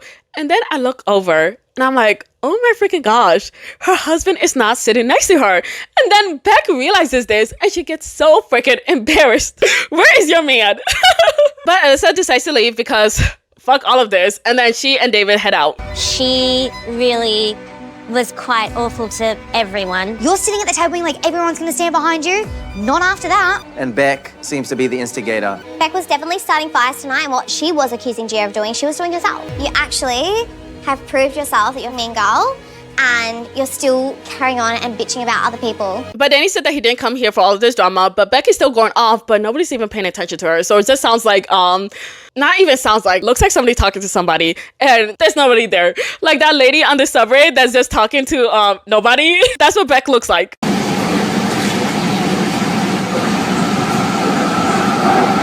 And then we see Julia and Grayson, and I know that they didn't last as a couple, but I thought that they had a pretty cute relationship, and they even started apologizing to each other because, you know, Beck and Gia got them into this whole entire mess where they almost hated each other, but it was neither of their fault. So yeah, they apologized and it was really cute, so I did like to see that. But now back to Beck. My goodness. She tells Danny to come sit next to her, not once, not twice, but 3 fucking times, because the first and the second time he ignored that bitch. It took the third time of come sit next to me before he's like, oh my gosh, And he gets up and he goes and sits next to her. Somebody save Danny because I'm starting to feel bad for him. But then she starts rambling about how Gia ruined her relationship with Danny. But girl, no, that's all you. And the more she rambles, the more you see Danny scoot more and more farther away from her. And it's just like, eesh, your relationship is done so. It's ending. And I love it. She and I have sorted it out. She can be upset, that's fine. But everything I said was exactly what everyone else told me anyway. So, yeah. You know, I think he needs to have a good sleep and tomorrow he'll be really proud of me. Episode 17. So everybody's talking about Beck's shitty behavior. Becca's trying to defend herself, but Danny's like, nah, you came off hella vicious and everybody could see it. But today is the commitment ceremony and none of the new couples can write, stay, or leave. They all have to ask for advice, which gotta suck for Stephanie because I would have definitely voted leave if I was her, but okay. The original couples, they can write, stay, or leave though. So yeah, good for them. If I was Danny, I would definitely write a big fat leave on that small paper, but that's just me. Just saying. But we see Tyson and he's mad that Stephanie did not come to jump in to back him up. But once again, you were the attacker. No, I'm not going to defend my attacker. Come on. But then we see them and they're fighting about the same things all over again. You're too masculine for me, but when I needed you to actually fight for me, you didn't want to fight for me. Instead, you just wanted to be quiet for the first time ever. Well, yes, because I actually agree with them. Well, you should agree with your husband. Well, no, because you were in the wrong. You're so full of contradictions. You didn't even know what that word meant before I used it. Bye. And then Tyson storms off. Mel and Luke, they are not progressing. Oh, no. Oh, no. Oh, that's terrible. There we see Julianne Grayson, and once again, she starts doing all those extra words again. In the end, she says that she's over Grayson. Moving on to the commitment ceremony. So everybody's coming in, and Becca's kind of nervous because she's like, oh my gosh, everyone's going to come for me, and I'm glad you have self-awareness. Probably should have used it last night. Just saying, you mean bitch. But the first couple is Stephanie and Tyson. So he said that Stephanie did not defend him last night, but he gets it because, you know, she is a female. And oh my freaking gosh, we're coming off strong, I see. Jeez. The experts cannot believe what they're hearing, but he just continues. And he said that he has never gone along with Stephanie, both physically, mentally, and everything else. They're just not compatible. But Stephanie said that she's a bit confused because when he was reading off his vows, she checked a lot of his boxes. But now all of a sudden, when he said that he wanted a driven woman and he got a driven woman, he doesn't want a driven woman anymore. And he's like, well, maybe I need to tweak a few things. Like, oh my gosh. But he said that she'd be talking down to him. And the experts are like, but do you pay attention to how you speak to her? And y'all, he just gets so quiet. And the expert starts going off on him and talking about how his behavior is just so bad and so shitty. And he's like, yeah. But I want to leave this experiment. Like, are you slow? You don't get to leave. Remember, you don't have an option. The originals do. Not you. Not you. Tyson, is she right? Is she too masculine for you? She's definitely not the submissive type, that's for sure. But they want to know what a submissive person means to him. And he says somebody that's not domineering, like, you know, Stephanie. He wants the opposite of Stephanie. I'm just like, oh, really? Okay, you're gonna get a really woke person then, just so you know. But then he said that he didn't like that she wanted him to be a house husband. And she said, no. I only said that because you wanted me to be in the house and take care of those fuck-ass kids. I don't want to do all that. But he blames all of this on him just wanting a traditional household. And the producers are like, what you want isn't a traditional household. What you want is just a submissive wife. And those are two completely different things. I want a submissive woman. You're saying, I want to be with someone who will lie down, give up their rights, not try to have their needs met, who will make the relationship all about you and your needs. I'm not saying that. Well, you are. I'm not. You actually are saying that. Okay, but You're I'm using not. the word submissive. Yeah, well, maybe I've got the word submissive wrong. Y'all, he's a fucking idiot. And I mean that. But then he's like, well, what is the word for somebody that doesn't challenge me? And everybody's looking at him like, bro, what? And honestly, what is your problem? You want a submissive woman. That's exactly what it is. The experts told you the definition and you're still like, no, that's not me. That's exactly you. But for some fucking reason, Stephanie says that she still wants to try it with Tyson. But she said that the woman that he's probably looking for is somebody in the church, which is what I said earlier. And he's like, oh yeah, you're probably right. But he said that he just assumed that the experts will find him a more compatible woman. And the experts are like, bro, no, what you're looking for is very, and I mean very hard to find. We could barely find anybody good for you. The only person that was, you know, really compatible with you is Stephanie, and here you are bitching and complaining saying that you want to leave the experiment. But they give Tyson this big ass speech about how he and Stephanie are actually good together, and he's like, yeah, no, I don't want her. Give me somebody else. A submissive woman this time. Please give it to me by 4 o'clock tomorrow, sharp. But Stephanie, for some freaking reason, is trying so hard to get this man to stay. Like, girl, he doesn't want you. Why are you begging this man to stay with you? Especially after all the shit he put you through, all the red flags, everything. Why in the world do you still want this man? So, he's still saying that he wants to leave the experiment. Once again, you don't get a choice, okay? Well, yeah, you can just get up and leave. But you can't be like, I'm gonna leave, and they're gonna be like, okay, yeah, you can leave. You don't get a choice. Maybe next week, but not this one, okay? You can't pick stay or leave. You gotta stay. But they sent him back to the group, and y'all, he looks so miserable. He's like, oh, I gotta spend another week with this manly woman. Fuck my life. Oh my gosh. Next is Stella and Philip. They are perfect. They choose to stay. Moving on. Luke and Mel. So Mel said that she is trying, but she just can't fall in love with Luke. And Luke is exhausted. He's like, she's not really trying to have a romantic relationship with me. The girl gives me gifts every here and there, but she's not really trying to spend time with me or do something intimate with me, like intimate activities. Like, all I want to do is spend quality time together so we can, you know, grow. I want to spend quality time. I want to get to know you. I want to grow something. It's taken a continual toll on me, but every day I've just tried to come back positive. I really have. I've never put so much effort into a person than I have with Mel on this experiment. But Mel says that she's just not feeling any romantic vibes with him, and she wants somebody with empathy that hears her, that can take the weight off her shoulders. And the experts are like, oh, does Luke not do that? And she's like, no, he does. He does all of that. Like, what? Like, girl, what is the issue? I feel like the big thing here is that she's not attracted to him, to his looks. And like, yeah, I get it. If you're not attracted to somebody, you're not attracted to them. But like, Luke is not ugly. And I've experienced having crushes on guys that weren't my type. But because of some of the things they did for me, I started to actually have feelings for them. I feel like if she actually tried to see him as a romantic partner instead of a friend, she would develop those feelings, because at least Luke is conventionally attractive, okay? We're not telling you to fall in love with this hideous man. Luke is attractive. I feel like she can fall in love with him, but because he doesn't have blonde hair, blue eyes, she doesn't want him, which is pretty sad. The person that you said that you would fall in love with over time, you just described Luke. Are you aware of that? Yeah.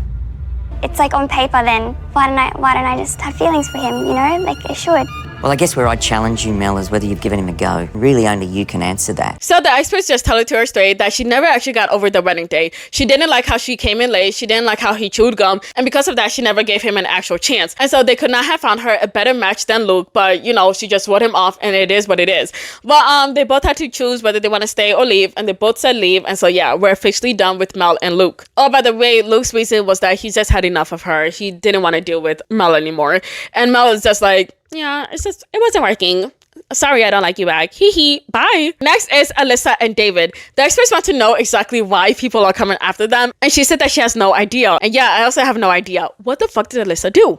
Nobody knows. So the experts then turn to Beck, and they're like, Beck, what is the problem? Then Beck starts doing this half-assed apology, and it's like, honestly, it wasn't even me this time. It was Gia that came after her, not me. But the experts are like, why are you even coming after the relationship anyways? And she's like, you know what? You're right. And the experts are like, yeah, we know we're right, but why are you coming after her? Answer that. And y'all, she just stays quiet because she can't even answer them. Why are you attacking Alyssa? Why do you keep coming after Alyssa? What did Alyssa do to you? Like, y'all, she's a hater for no reason. Grayson gonna pipe up and be like, hey, are you jealous of her? And Beck is like, no, I'm not jealous of her. But are you sure? Because it comes off as jealousy. But now Gia gets into the conversation, and she said that she was only mean to Alyssa because Beck told her horrible things about Alyssa. And Alyssa's like, I only met Beck twice. That's it. The girl does not know me. And yeah, she doesn't know you. And Beck goes cries because yeah, you don't know her. Yo, I feel like it's for real jealousy. I feel like the first time she met her, she's like, damn, what the fuck?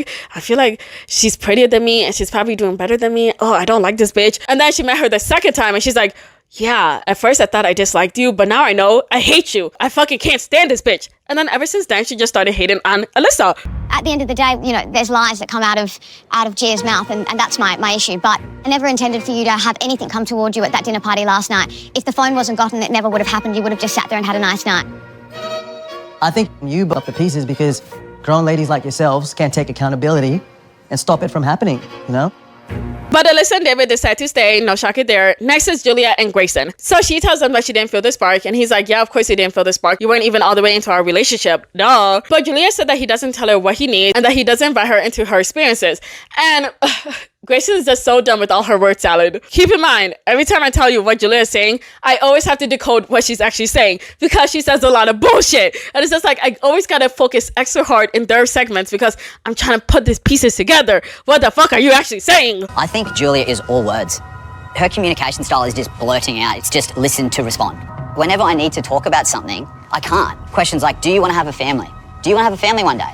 Oh, I'd like the option to have a family. Do you see a future with me? Is there any part of you that see a future with me? Oh, if there was ever emotional connection. Everything is airy-fairy. There is no certainty. I just want clarity. But she said that Grayson always wants a yes or no answer to complex questions. But like, wanting a family is not a complex question. It's a yes or no. Damn, bitch. Do you want a family? Yes. Do you want a family? No. That's it. But she said that she did try, and he's like, no, you're a fucking liar. You didn't try with anything. But he said that he's exhausted and that someone told him, Gia, that Julia made a comment saying that this experiment would have been so much easier if she was matched with a female. And Julia's like, what? I didn't say that. But shh, it's okay. You probably did. And that's okay. We know what you are. Honestly, I think Luke and Grayson should get together because, you know, they have so much love to give and they can give it to each other. Who would be the bottom, though? I have no idea. And Mel and Julia should get together so, you know, they can both experience how insufferable the other person is. Please. But then Grayson starts crying, and y'all know how I feel about men who cry. Grayson, wipe them tears unless you want to get those booty cheeks rocked.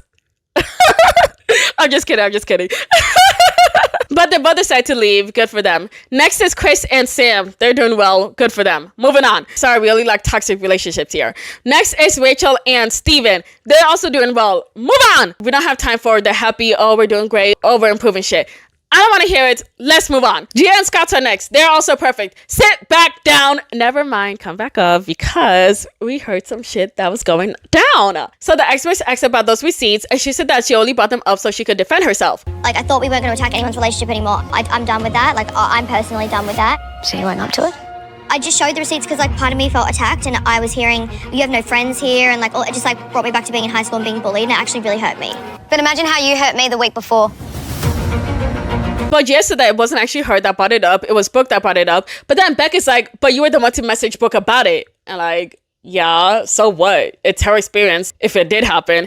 But it's her experience. She can share it to whoever she wants to share it to. And at that time, she shared it to Brooke. So yeah, what's your point? But Scott tells Beck to stop and to just focus on her own relationship. And then he says that he doesn't judge Gia because all she was doing was defending herself during that dinner party. And like, okay, Scott, defending your wife through her rights and her wrongs because she was definitely wrong in a lot of situations. But like, okay, this is what I was talking about. I really like Scott because he be defending his evil ass wife. And I love it. A man that defends his wife is a great man. But you know, you gotta talk to them in private about their behavior or else you're gonna be put in a lot of bad situations. Just saying. But both Gia and Scott decide to stay. Not surprising. They sit down. Next is Joel and Juliet. So she says that she's not really attracted to Joel, but she's hoping that the attraction will get there after some time. And Joel says that he doesn't mind and that she can take her time as long as she needs it. But he also mentions that he's the type that's touchy and feely and that maybe she just isn't that type of person. But then she's like, no, I'm actually a very touchy and feely person. So yeah. And I'm just like, yeesh, that's a bit awkward. But she said that because she is that type of person, it's more strange to her why she doesn't like him. But the experts then bring up Joel and Beck's fight, and they're like, hey, how did you feel about, you know, Beck jumping you? I could see that you were up for the challenge. Yeah. What do you think it was about you that got under the skin of some of the people? Well, particularly Beck, let's be honest. Yeah. Y'all, not gonna lie, that expert, I think expert John, he's so shady and funny. I love him so much. But Joe said that he did put himself out there. So of course people are gonna misunderstand him and judge him. And Beck is just in the back shaking her head. But like, why are you shaking your head? This is his own experience. Shut the fuck up. But Julia said that a massive thing for her is how people view her husband or her partners. And so that's what she's worried about. But I'm just thinking like, at first I want to say it shouldn't matter how people view your partner. If you love that person, then it's fine. It doesn't matter what people got to say about them. But then I start to think that no, you can't really say that for everything, because if your partner's out there embarrassing you, you get connected to that partner, and then people are going to be like, that's your man, it's not your man, doing all that bullshit. Like, it then becomes a joke, right? As much as I want to say don't worry what people have to say, your partner should also be acting accordingly, so you know, people don't say much. But she said that if it wasn't for this experiment, then she wouldn't have given Joel an actual shot in like the real world. Maybe they would have gone on one date, but after that date she would have been like no, and then would have left. And Joel takes it pretty good. He's like, oh, that's okay, that's fine, I'll just be patient and wait for you to come around. And that's so cute. He's so, you know, patient with her, and I love that. But now for Beck and Danny, saving the best for last. Beck said that they're stronger than ever, and nobody believes that. Even Danny doesn't believe that. The experts don't believe it, and they even said it as well. Stronger than ever. Together.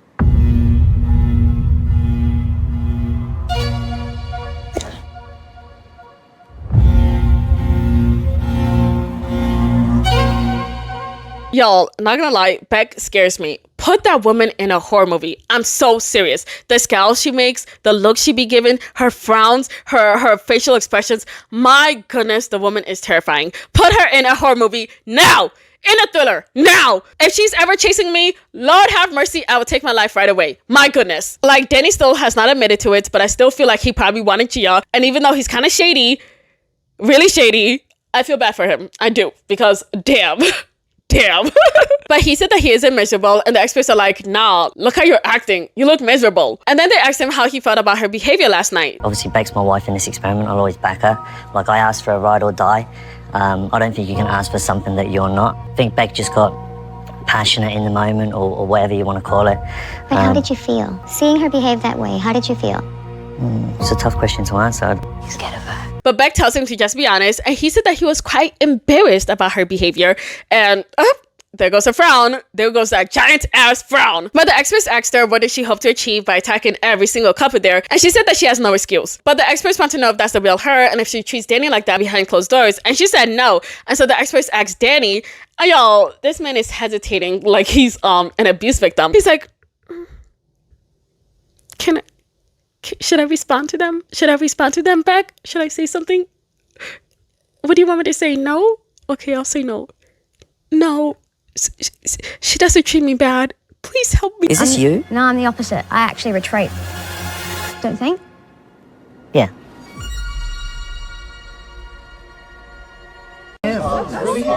You're a victim.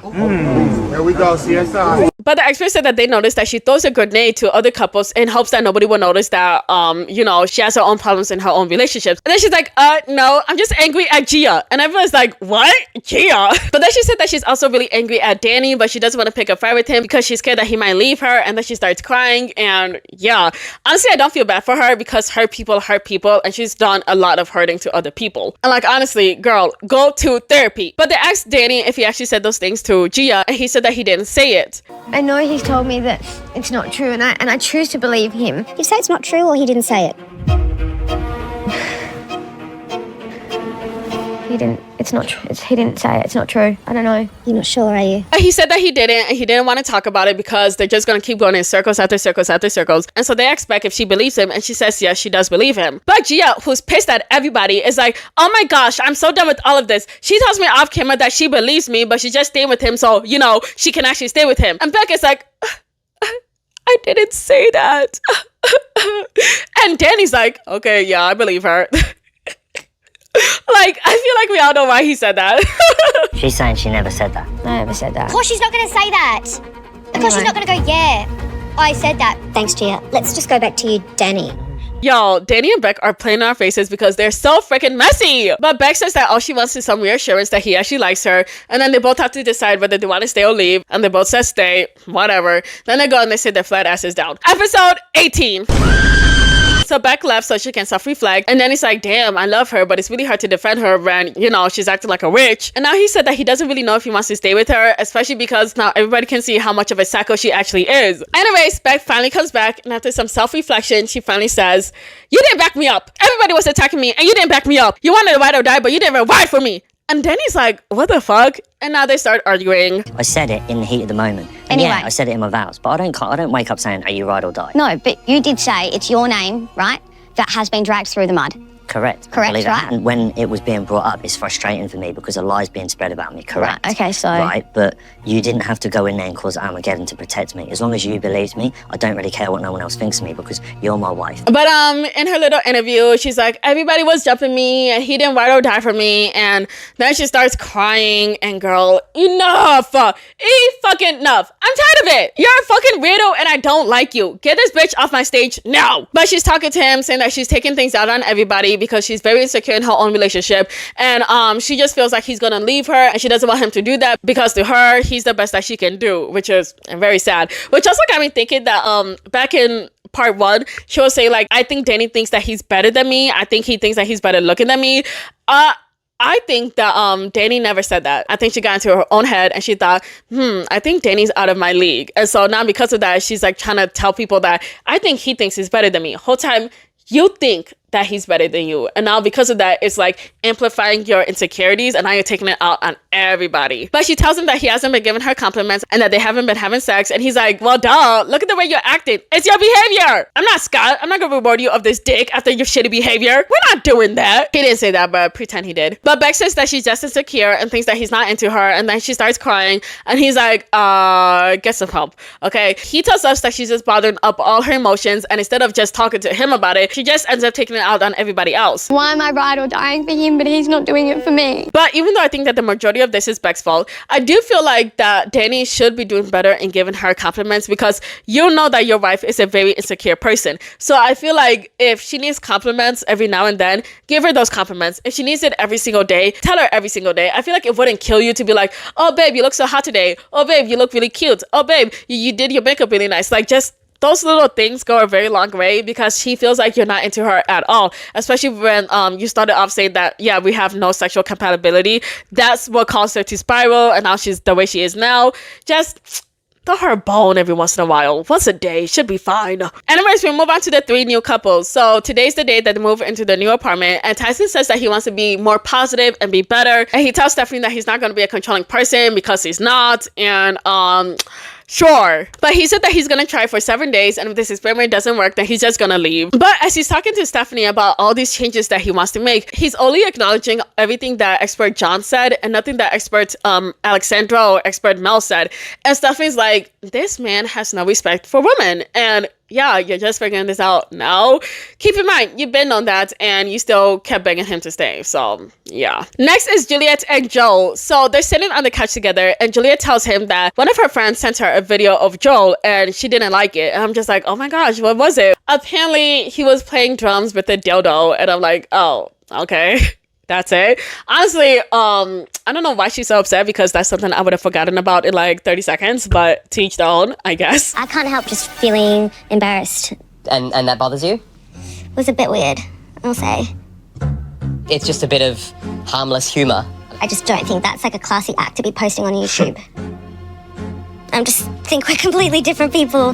That's kind of pushed me over the edge of whether or not I find Joel attractive. But now she said that she was right about him all along and what he did just gave her the ick. And he's like, wait, what? It was just a harmless video. And she's like, no, your facial expressions were also horrible. It just gave me the ick. Like, damn, girl, how many times are you gonna say ick? I'm sick of it. Honestly, I feel like she's just saying all of this as an excuse to leave Joel, and it kind of sucks because it reminds me of Mel and Luke again, where she's just saying, like, he's not good enough, he's not doing this, he's not doing that. The whole time, he just wasn't her type, and she was complaining about everything that he did. And now, here comes Juliet, even worse, because you're talking about him doing something before y'all even met. Like, what? Keep in mind, she asked for a weird, funny guy that would accept all her quirks. Now she got a weird, funny guy that would accept all her quirks, but it's the fact that he's just a bit too weird. And I was like, oh, I don't like this guy. Let me put all the blame on him so I don't look like the bad guy when I just get up and leave. But he said that's just a joke. But she's like, no, it's embarrassing for all my friends and family to see my husband acting like this. And all he's doing is just pushing me away from you. But girl, just go. You're nitpicking. You just want to use anything to leave. So yeah, just go. By the way, you guys, I did find the video and once again, she's just trying to use any freaking excuse to leave this man. Anyways, Tyson and Stephanie, he goes and he makes Stephanie some tea. Probably the only time we're going to see him in the kitchen, but progress is progress, I guess. Back to Juliet and Joel. He wants them to go shopping together so, you know, they can have some experiences and bond. And she's like, no, you go. I don't want to go with you. But then he's like, okay, how about breakfast? What would you like to eat? Would you like some scrambled eggs? And y'all, she just straight up ignores him. And now poor Joel is like, eesh, is she really upset over that video? And no, she's not. She just doesn't like you, which is really sad because just say that instead of, you know, trying to break him down. Y'all, I think I caught a code in the middle of this video. Because now I can't breathe. But now it's time for the original couple to meet each other's families and friends. Gia and Scott go first. And so all of their friends show up and they're having a great time until one of Scott's friends, this one guy, is like, so Scott doesn't like drinking, so how do you guys manage that situation? Because he probably like drinking. And y'all, he says it's so serious too. Like, let me find some cracks in this relationship. But Gia's like, yeah, it kind of sucks that he doesn't drink, but it's whatever. We got over it. I just drink and he doesn't. That's fine. But then the guy's like, what is something you guys think is going to make you guys break up? Be honest. I'm like, damn, what the fuck? But Gia just says, oh, if he doesn't get along with my daughter, then yeah, we're gonna have to break up. And then his other friend is like, what about long distance? Are you guys gonna be able to manage long distance? Will you be bringing your daughter with you? Will you be expecting Scott to be a father figure to your daughter? Like, hello, if they're married, then obviously, duh. Will you leave your daughter home when you visit Scott? who would you be with? Like, as if Gia hasn't been stuck in this apartment with Scott the whole entire time. I'm pretty sure she's gonna have somebody watch her daughter if she's gonna go visit Scott all by herself. Like, come on. Like, who are these friends? But Gia's like, damn, these people came with an agenda. Scotty, is Gia a better version of your ex? I'm sorry? How do you compare to his ex? Like, what is going on? Do you want to say it or do you want me to say it? You go. I feel like Matt's questions were horrible. He came in very hot. I felt like she was being pinned up against the wall. I think his friends need to go. It feels like they're purposely trying to start a problem with Gia and Scott, and that's not cool. But Gia's like, I'm gonna be honest and say that she doesn't compare with me. She's over here selling her body on OnlyFans for $8 a month. She does not compare to me at all. I'm like, oh, okay. And then she tells them that she could never and that they should check themselves. And was that colored a bit rude? Yes. But was it deserved? Absolutely. The fuck? How you guys gonna come over here and start drama? Come on. But in her interview, she said that they were doing way too much, and she was upset that Scott did not even come to defend her. But Scott kind of sees how awkward it is, and so he decides to be like, ha ha ha, it's a joke, it's a joke. But no, that's not funny. Nobody's laughing. But they leave, and she's upset that he didn't back her, and he's like, what? Really? But those questions were valid. Like, what? Really? Anyways, moving on to Tyson and Stephanie. So they get an expert card where they basically have to do like a whole bunch of tasks.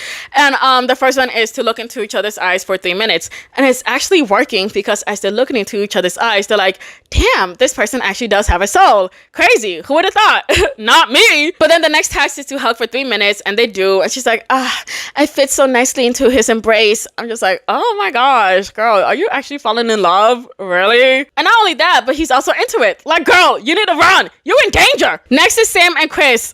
Just gonna keep it short because once again, they're very happy and no drama there. Chris finally tells Sam that he has kids, not because he really wanted to, but because he kind of had to, because they were gonna show their audition tapes, and he's like, oh shit, Sam's gonna find out that I have kids from my audition tapes of me talking about, oh, I have 2 kids coming on the way. He's like, oh no, I gotta be the first to tell him. And so he tells him, and Sam is like, oh my gosh, congratulations! And you know, he's so happy for him. And so yeah, no drama there, even though they try to make it seem like there was gonna be drama, but yeah, there was no drama. Moving on to Beck and Danny. So they sit to talk about her shitty behavior, and Danny's like, bro, you gotta stop acting out like that. And Beck is like, oh fuck, if he's embarrassed of my behavior, then my family will definitely be embarrassed of my behavior. And yeah, absolutely. The fuck? But now Beck's dad and her auntie come over, and Danny's best friend comes over, and they're all talking, and Beck's dad wants to know all the tea. And she tells him everything, including the very beginning when Danny says that he has no sexual attraction to her. I'm just like, oh my freaking gosh, I know your dad said tell me everything, but you did not have to tell him everything. I would have definitely not have told him that. Sorry, Dad. It's okay. Anyway, then we got past that, and we moved in. It was all good, but I've acted out at dinner parties. I was furious at everything. I was upset with you, and I just Kicking ass and taking names. I just dropped grenades on everyone. But she continues talking, and her dad just looks mortified. But then she moves on to the Gia and Danny situation, and Danny's probably thinking, why the fuck are you gonna tell your dad that? And her dad is just glaring at Danny, and I'm just like, oh my freaking gosh, she's probably gonna beat you up in the alleyway after this because he looks like the type, I'm not gonna lie. But then Beck's dad asks Danny, is it true that you told Gia that? And Danny's like, no, it's not true. And Beck is like, okay, let's move on to something else. But her dad is like, no, we're gonna go back to that because I don't believe you. Was that true? Yes or no? It's complete lie. It didn't happen? Never happened. Never happened. But that then has gotten into my head a bit because... So, okay, I just wind back a bit. How do we know it didn't happen? Why would they pick you out to say that? So why you? Why not one of the other guys? But Danny said that this whole entire thing stemmed from the sexual chemistry thing and that he had never had somebody lie on him like that. And apparently that's good enough for Beck's dad. And she's like, okay, we can move on now. And yeah, I guess it was that easy, I guess. But now for some freaking reason, Beck is talking like, you know, she improved as a person, but no, you fucking didn't. And now she's crying. And I'm like, what are you crying about? Enough. I'm so sick of you. But surprisingly, her dad is so disappointed in her behavior. And he's like, we have never raised you to be like this. I'm like, oh, okay. Making her take accountability. We love to see it. But next is Juliet and Joel. So they have to answer questions, but she doesn't want to answer those questions. And so, yeah, why aren't you answering questions? You got to answer these questions. But she said that the more she knows about Joel, the greater ick that she gets. I'm like, damn. But Joel picks up a question and it says, one thing you don't know about me is that I dropped out of music school. And her response, oh my gosh. Yeah, I dropped out of music college. Just didn't feel the passion for it. Why didn't you stick it out? Did you want to feel like you accomplished anything? Or that it wasn't important to you? Not good. Not good. Not doing good. We're not doing good. Y'all, she's been a full-blown ass bitch. He said that he thought that this challenge would bring them closer together, but instead it's just doing the opposite. But she got a question where she got to name 3 things that she likes about him, and she's like, I don't know, he likes the gym. I'm done. I'm just like, what? What does that even mean? Like, I don't even get that. Like, you like about him is that he likes the gym? What? And then the next question is what she needs more from him. And she said, I need space. And poor Joel, he's like, oh my gosh, she's just putting me down. And yeah, she definitely is. But he said that all he wants is peace. And he tells her that all he wants from her is kindness. But instead, all she does is that she puts him down and she's so cool to him. And he doesn't like that. Clearly, who would like that? But he also says that she has no respect for him and that he treats her way better than she treats him. And she's like, yup. Definitely. Like, damn, you're actually gonna admit that? Jeez. But then he asked her how was she like in her last relationship, and she said, oh my gosh, I was so kind and loving. And he's like, okay, so you're gonna be like that in this relationship? And she said, nope. Like, girl, what is your fucking problem? All because he played drums with a dildo? Are you serious? Honestly, I think that she's just really upset about how people are going to see him, because she kept mentioning a couple of times that she pays attention to how people see her man. And so because she thinks that people think that he's a weirdo, and because a friend sent her that video and probably said something bad about it, she's like, oh my gosh, now my friends in real life know about this man and how he does really embarrassing things. Oh my gosh, I really don't want to be with this guy anymore. All because of what other people are thinking about your man. So I'm just like, you are weird.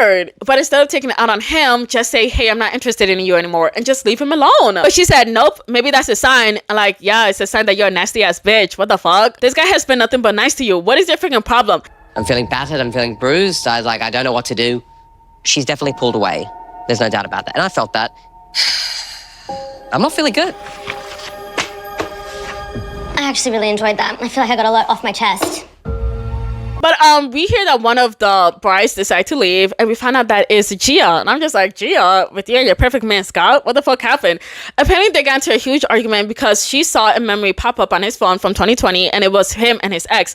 And she told him to delete it, and he said no, he doesn't want to delete it because it's a memory. I'm just thinking, okay, understandable, but it kind of matters the context of the picture. Like, if it's like something that they were doing fun together, that it was like a really fun and joyous time, then I would understand keeping it. But if it's like something that's just like a lame ass picture, like say like them just sitting on a couch together, go ahead and delete that photo. Like, you really don't need that photo. You really don't. Episode 19. So even though in the last episode Scott refused to delete that photo of his ex, he decided that he was being way too stubborn, and so he went back to delete that photo. But not only did he delete that photo, he went and he deleted 500 fucking pictures. Like 500 pictures? Damn! You telling me these are all memories you wanted to reminisce on? All of them? All 500 of them? Were you guys going to like Fiji or what? Because why are you keeping all of these pictures? But he said that even though he deleted all those photos and he told Gia that he deleted all of them, she still has not responded back to him. But now we move on to Stella and Philip, and they meet up with her friends and his friends. And you guys remember Layla, the girl that was grilling Philip? She kind of feels embarrassed about what she did, which is valid because what you did was wrong. And now she's really happy about the relationship. But Stella and Philip have not said they loved each other yet, which is kind of strange because they seem like they're the couple that loves each other the most for this whole entire thing. But Stella, she said that she's like a traditional girly, and usually guys are the ones who say they love you first, and so she wants to wait until he says it before she says it. Honestly, to me, it doesn't matter who says it first. Whoever feels it should say it, I guess. But to each their own, I guess. I don't care. Moving back to Juliet and Joel. So once again, she's saying that he's giving her the ick, but Joel is like, I'm just walking around eggshells in this house, and I'm so anxious because she might blow up on me. But he's hoping that things might turn around and that things might be good again. And I'm thinking, damn, you got a lot of faith in this wicked ass woman. But they get a card from the experts where, you know, they gotta do all those challenges. And she's like, no, I'm not gonna do it. It's just too inappropriate for me. I'm just like, what? Too inappropriate? Keep in mind, 2 things that they gotta do from that card is to look each other in the eyes and hug. What do you mean that's too inappropriate for you? Like, come on. The last one is the kiss. Obviously, I can see that she won't kiss him, but you can't stare at him in the eyes. Seriously. But Joel is like, I've seen that you put in no effort into any of this. And she's like, what the fuck? I put in so much effort into everything. And like, really? It doesn't look like it. But then she gets so mad that she storms off into her room. Like, girl, you're looking for any fucking excuse to leave this man. Literally, I'll leave actually. I'm gonna go in this room. I'm done with you. Can we just read the second page together? Rhea, Maybe it's not that bad. I can hear you from here. Sorry? I can hear you from here. I think it's better if we talk face to face. Why don't you just come sit down and let's read the second page? Because you aggravate me, doll. There's no need to be aggravated. Yeah, say that to you before you aggravate someone. So this bitch ass baby tells this man that he can read the cards from outside her door, and he's like, okay. So he says, step number 1, we gotta stare into each other's eyes for 3 minutes. And she's like, no, I'm not doing that. I don't want to look into your devil eyes. Like, what? That's not very nice, Juliet. I don't feel comfortable looking into your eyes when you've pissed me off so much. I've got very soft eyes, Juliet. Ew, stop it. It felt very undignified, actually, speaking to her through a door. Now next, what's the next one? But then he reads the second text and he said, okay, we gotta give each other a hug for 3 minutes. And she's like, no, you do not get the privilege to touch me. Like, what the fuck are you even talking about? Y'all are married! Married! Like, that's your husband. But poor Joel is like, okay, since you don't want to hug, let's go back to number 1 and look into each other's eyes. And she's like, no, you don't have the privilege to look me in my eyes. What? This poor man. Like, girl, what is your fucking problem? And then she yells at him through the door and tells him not to come near her. He wasn't even stepping anywhere close to you. You have your door closed. How, like, he's not gonna open it. He can clearly see how uncomfortable you are. Actually, how rude you are. I feel like he's just tired. The man is tired. As usual, I respect your boundaries, and Then why do you manage to always upset me, Joel? If you wanna go for a walk or- say mean things to try upset me? Okay. So poor Joel is defeated, and he said that he can't do anything right when all he's been is kind and patient towards her. And she has the audacity to say that she's gonna come out after he apologizes to her. But like, what did he do wrong? Play with some dildos before you guys met? Leave this man alone. Anyways, moving on to Rachel and Steven. Did y'all forget about them? Of course you did, because we don't talk about happy couples here. We skip them. So they're hanging out with her family and his family, and things are going great until Rachel brings up that they are having intimacy problems because, you know, Steven won't touch her. And everybody's like, Steven, what the fuck? Why won't you touch your wife? And even his mom is like, Steven, come on, my boy, give your wife some intimacy. Show her some affection. She's like this on Steve, and Steve's just sitting here like this. Yes. Like, seriously. Yeah. Come on, dude. Imagine if you were like all over someone and they're like just sitting there going like this. Yeah. How would you feel? Yeah, that would suck. So I think 2 things here. Either 1, Steven is just not that type of intimate type of person. He doesn't like kissing, hugging, or whatever. But I think he does because he said that he's just not into her, which leads me to my second thing. I think he's just not physically attracted to her. I find it kind of strange because in his intro to all of this in like the first episode, he was talking about how he always had a hard time with getting girls because he wasn't hot, he wasn't tall, he wasn't as cute as all the other guys. But I'm just like, now you got a girl that likes you for who you are, but you're hesitating so much to give her love and affection even though she loves you for who you are. So I don't know, I kind of find that a bit shady of him, but he did say that he knows that he's messing up, and from now on he will try to give her intimacy. So, you know, that's good after everybody basically forced you to. Oh, I do like Rachel because me being here now is I'm fighting for the relationship. I wish I was a little bit further ahead, and I feel like I've discovered why. I need to bring these walls down, I need to communicate more, I need to be me, and I need to express my feelings more, and I feel like Rachel will be more reassured of where I'm at, how I sort of feel. okay. Anyway, Stephanie and Tyson are on their dates and everything's going well until he starts bringing up his exes. So he said, yeah, I only love 2 women in my life. The first one was my ex-wife and the second one was my ex-Brazilian hot girlfriend. I feel like things would have worked out if, you know, I just wasn't being so freaking stubborn. And Stephanie's like, what the fuck? Why the fuck is he gonna bring up his exes to me right now? Especially about 2 of them that he really loved to me right now. But y'all, it gets even worse because he tells her that he and his ex-Brazilian girlfriend are still talking right now. And not only that, but he says that he thinks that she still might have feelings for him and he still has some love for her. I'm just like, oh my freaking gosh, what the actual fuck? And he really gonna tell Stephanie all of this? And now Stephanie is rightly, and I mean rightly, pissed off. To be honest with you, it just made me question a little bit his commitment to this entire process. If he's speaking with a girl who he once had love for, he thinks he could very easily fall in love with her again. It feels very wrong, and I think every single girl relationship in this experiment would feel the exact same if that was coming from their partner. But Tyson's like, oh no, it's okay, you're probably still really close with your exes. And she's like, no, I'm not. And now they sit in awkward silence. But also I feel like if she really was close with her exes, he would have been really mad, like pissed off, like, why are you still talking to your exes when you have me? Like, you know what I mean? But you know, because it's him, it doesn't matter. But the producers asked him why the hell did he even bring up his exes, and he says that he doesn't know, and yeah, that checks out. The guy really doesn't think much, to be honest. But then he's like, oh shit, you know what? It was probably really rude for me to bring up my exes. Like, nah, really? But he walks back quite sheepishly, to be honest. And he's like, you know what? I'm sorry for bringing up my exes. Please forgive me, please. And she's like, no, I'm actually really pissed off. She said that she thought it was rude and that he disrespected her and made her feel insecure because why are you bringing up your exes with me? And now because of that, they both basically walk off now in a sour mood and now everything's awkward. So yeah. Anyways, Gia comes back and she tells us the full story. She said that they were in the car together and she wanted to like change his music, and so she went on his phone when a 2020 memory popped up. It was him with his ex-girlfriend on the couch with her in a lingerie set on his lap. I'm just like, oh my freaking gosh. Because when he was talking about like memories and I want to remember all of this and reminisce, my mind went to like a trip, okay? I'm just like, okay, it was probably like a trip or whatever. But she's like, no, it wasn't a trip. This man literally had her half naked right next to her and he wanted to keep it. No wonder why she was so pissed. I think I'll be even more pissed at the fact that there was 500 of them. 500 photos of you and your exes? Really? And I know people don't delete their pictures with their exes, but I really feel like, people should have enough morals to do so. And it sucks that people don't. So yeah, so sad that Scott ended up being one of those people. I felt so less than. And the way that Matthew was comparing me to her and saying like, well, how do you compare to his ex? Like, you think you're better in that? It's like, don't compare women, first of all. That was really inappropriate. But I was coming off the day of that happening and him talking about that and then the photos. And I'm like, this is painting a picture that something is going on with the ex. But he apologizes and said that this thing should have break them up, and then they talk about it and they make up. So yeah, that's that with them. Anyways, moving on to Juliet and Joel. So I don't know if this is the same day or the next day, but the bitch is finally out of her room, so you know they can do the photo ranking challenge. But she said that she's gonna do the ranking to show him what she actually finds attractive, and I'm just like, oh, okay. But she puts him as fourth lowest and tells him that he's not really her type, and she's more attracted to men that are, you know, are closer to her age. Keep in mind, she's 27 and he's 31. That's a 4-year age gap. What are you talking about? That is closer to your age. But I know he does look a bit older.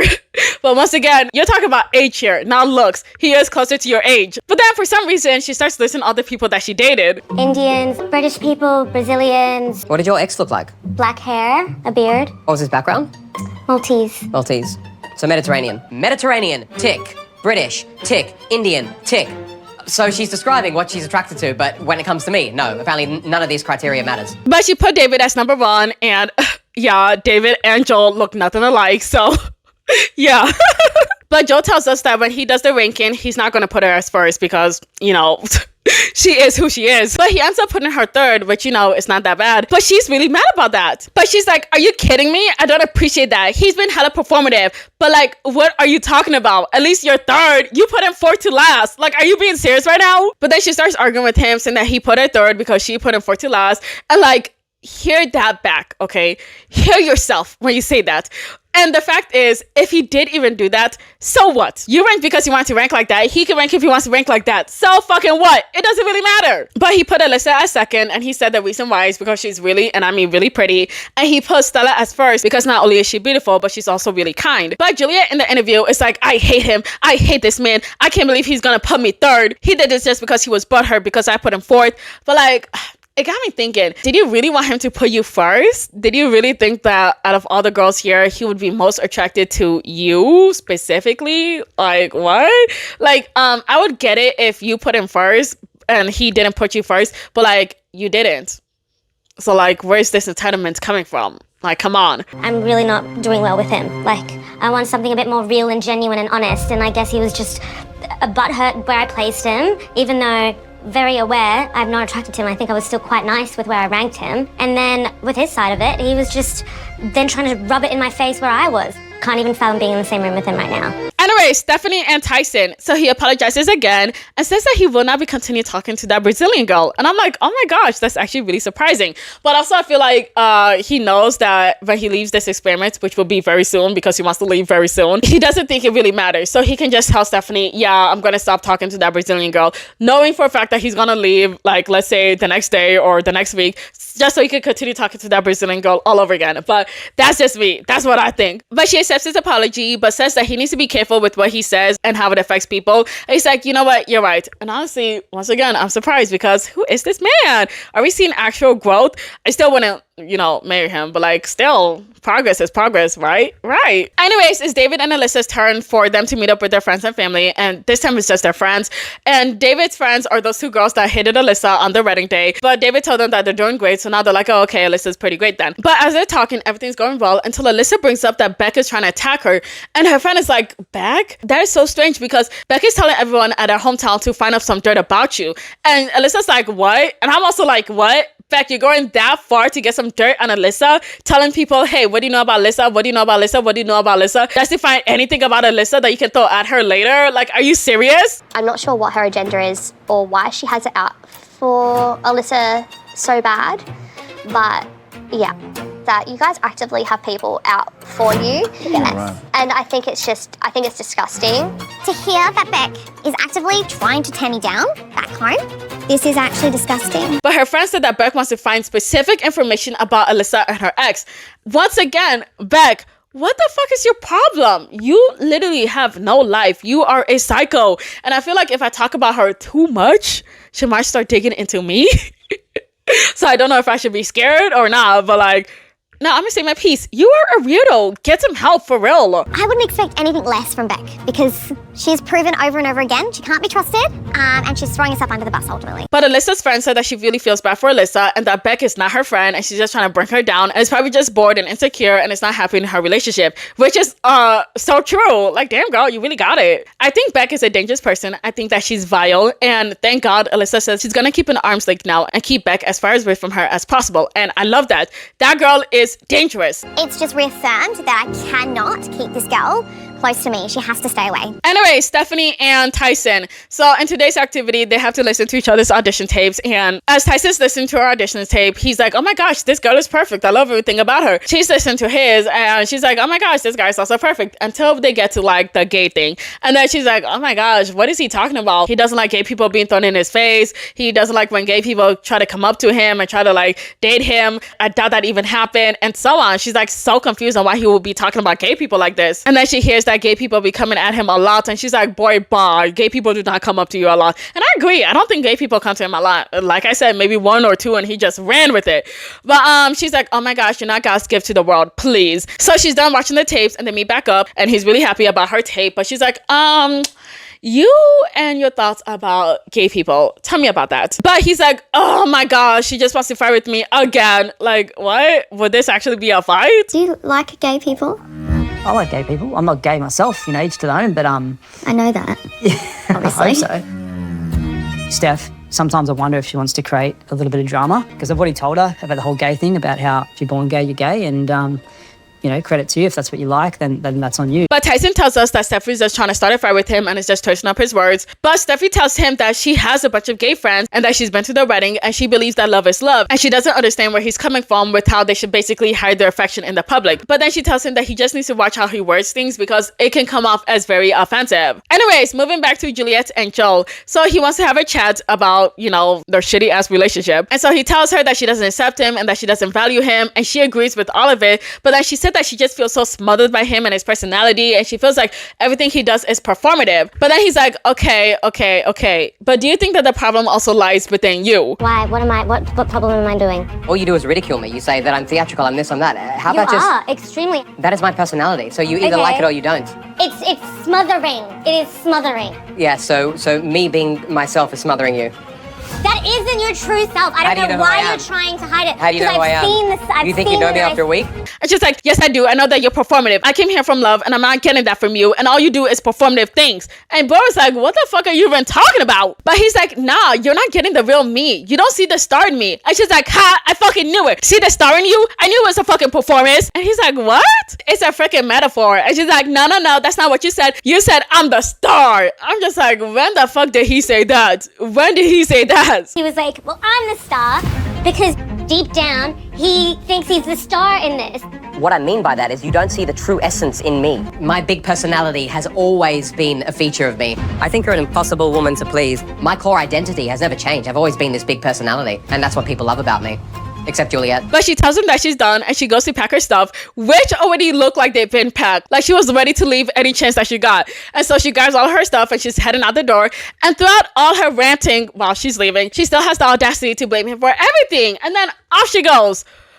She's exhausting. I can't believe I thought Brooke was the worst person. Compared to her, Brooke was an angel. My goodness. Episode 20. Finally. The last episode. Y'all, I've been recording for 6 hours now. I'm tired of suffering. I'm tired of suffering. Time for the dinner party. But before that, we found out that Scott met Gia's daughter, which, you know, it was really sweet. And he said that it went really well. Moving on to Joel and Juliet. Unfortunately for him, there's now a rumor going around, started by Juliet, of course, that he said that he's the star of the show. I'm just like, oh, no fucking way. Now people think he's going to be the bad guy. Great. But Juliet said that she's excited for the dinner party. And I'm like, oh no. That means she's going to raise hell. Oh no. Then she goes into Joel's room and she's hella excited. But I'm just like, why are you freaking excited? And Joel's also confused. Like, why is she freaking excited? We have not been on good terms. Juliet walked in and her mood has definitely changed. Maybe it's just to cover up a bit. I feel like she was sort of buttering me up. Yeah, you look good. Yeah, I like thank the you. suit. Is it new? No. Yeah, I'm not sure what's going on. I'm totally perplexed by her behavior. But then they sit kind of awkwardly on the couch and neither of them are really talking. But she says that she wants to walk in there because she thinks that they're in a pretty good spot. And Joel's like, no, we're not, but okay. He said that he doesn't know what to believe, but maybe she's just trying to save face. But then he starts thinking, do I really want to walk in there with the woman that's been mistreating me this whole entire time? Maybe I should because it would just be easier for me. And so they basically agreed to just do that. Then we see Beck and she said that she's going to purposely try to avoid getting into drama because she doesn't want what happened last time to happen again. Which is great news for her, but also not great news for her because David and Alyssa know exactly who she is, and now they know that she's been trying to dig up dirt on them. And yeah, good luck, Beck. You know, I feel like clearly Beck has a target on Alyssa's head, and for me, it doesn't sit right. She has nothing better to do than to go digging for information. It's honestly despicable behavior. Now, that's something I can't put up with. And yeah, let the show begin. But everybody's coming in for the dinner party and Chris and Rachel are talking and Chris is like, damn, Rachel, your man looks real good tonight. I know you're going to climb him like a tree when you get back home. And Rachel's there laughing like, ha ha ha, I wish I could, but knowing him, he probably won't let me. And Steven's just sitting there awkwardly just drinking his drink because in his heart of heart, he knows he don't want to fuck her, which is so sad because they're so good together. But whatever, we're not gonna force the guy to bang her. It's one thing to kiss somebody, but banging, not something else. So. But then for some freaking reason, Steven starts venting about his relationship problems with Tyson. Yes, Tyson. And Tyson's like, bro, at the end of the day, you're the man of the relationship. Stop acting weak. And now poor Steven is just sitting there like, oh, okay. Like, Steven, why would you even talk to that man? No grown-ass man should be scared to talk to their wife. It makes Steven look weak. You're the man. Tyson probably needs to not speak his mind so much and needs to change his views a little bit. You gotta speak up, yeah, you do, man. Find him, bro. David said that Tyson has no position to be giving out relationship advice because, you know, his views are just so backwards. And so because of that, he just needs to sit this one out. But now Beck and Diddy come in and everybody looks at them and they're like, oh, great, here they are. And they kind of get like soft highs, maybe hellos here and there, but really nobody's like coming up to them and talking to them. If anything, it's probably like one or two people. Gia's looking and she's like, oh my gosh, we were all so happy. And then Beck shows up. So yeah, that's funny. But Gia says that she's not even going to give Beck a fake hug. And I appreciate that because why do you guys keep giving each other fake ass hugs? But Beck says that she feels embarrassed and probably everybody hates her. And yes, they do. Sit down. The fuck? Honestly, give it a week and she'll be back to her bullshit. I promise you that. Oh, but David said that tonight's the night where he's gonna confront Beck. And oh my gosh, it's so rare to see men actually start drama because usually that's the girls. But we love to see it. But Juliet and Joe come in and she's pretending that everything's okay. But Joel is like, nah, I'm gonna tell my truth. And so he sits down and he's talking to people and people want to know how the relationship is going. And he's like, yeah, it's not going well at all. She moved to a different room and she said that she feels smothered. And then we see Juliet and she's talking to other people and she's like, yeah, we're doing so great in our relationship. Everything's so fine. Haha, we've never been happier. And then you guys, the camera just keeps panning over from her and Joel to her. Basically them saying the opposite things about their relationship. It's like, it was the best day today. So how did your challenges go this week? They were challenging. We're able to like finally like have fun and talk. And she hasn't really warmed to me much, you know? It was good. Cheers, honey. I love this for you. All a man can do in that scenario is just wait for the woman to warm. But at this space now where I'm like really happy with it. Yeah. But the experts are watching all of this and they're like, what the fuck? But then Stella asks Joel about the whole rumor about him saying that he's the star of the show. And Joel is like, no, I never said that. I'm just like, yeah, we know you never said that, but tell them exactly what you did say so they can be like, oh, okay, she misheard it. But you just say, no, I never said that. Kind of gives room for you to look like you lied, but you didn't lie, okay? Just tell them the whole thing. But now it's time for dinner, and Becca apologizes to Joel, but whatever, nobody cares. David is watching, and he's really pissed off because, you know, Beck was trying to dig up information on his wife. And so he straight up tells her, hey, we heard that you were trying to dig up information on Alyssa. And Beck is like, wait, what? Me? Like, yes, you. Josh is trying so hard to deny it, but we can see it in your face that you definitely were trying to dig up information on Alyssa. No, not at all. I'm completely confused by what David's saying. It's completely come out of nowhere for me. Listen, I always stand by the fact that I'm not a liar. And if I had done that and tried to dig up dirt on Alyssa, like, I would tell him that. No, I think that Beck is lying because there's no freaking way so many random ass people would know about you, right? How they all gonna randomly choose you out of everybody, then all say the exact same thing about how you're trying to get them to give you information. It just doesn't make any sense. You definitely went and told people and asked them about Alyssa, trying to find anything you can about Alyssa. But she keeps claiming that she would never, and that she would never lie, and that if somebody were ever to confront her about something, that she would always stand on business. But like, you're fucking lying, because when Gia said that you were talking about Alyssa, you're like, no, I wasn't talking shit about Alyssa. No, I wasn't. And then she put out the receipts, and then you went quiet, and then you were like, you know what? Alyssa does know that I be talking shit about her. So it's like, girl, it's not until you're fully caught before you finally admit that you did something wrong. But Becca apologizes, but David said that her apology means jack shit, and I agree. Fuck her. But she said that she'll prove to them that she can do better, but for some reason, David asked her if her and Gia are like friends again, and she said, fuck no. Honestly, why did he even ask her? But she's like, I'm not gonna be friends with Gia. She tried to ruin my relationship. And now she goes on a rant all over again. Moving on. So Stella's talking to Juliet, and she's like, I talked to Joel, and Joel said that he never said that he was the star of the show. And Juliet is like, why would he say that? He definitely did say that. And so she turns to Joel, and she's like, Joel, why would you tell Stella that you didn't say that when we all know that you did say that? Huh, Joel? And she has like this big ass smile on her face. I'm like, girl, enough. Did you say that you're the main star? Said that. That to me. I've never said that. I've never said that. I would never ever say anything like that. I'm not a man in my ego. I'm down to earth and humble, and I would never say something so self-aggrandizing as that. And if you lie about this, I feel like you're just throwing me under the bus here.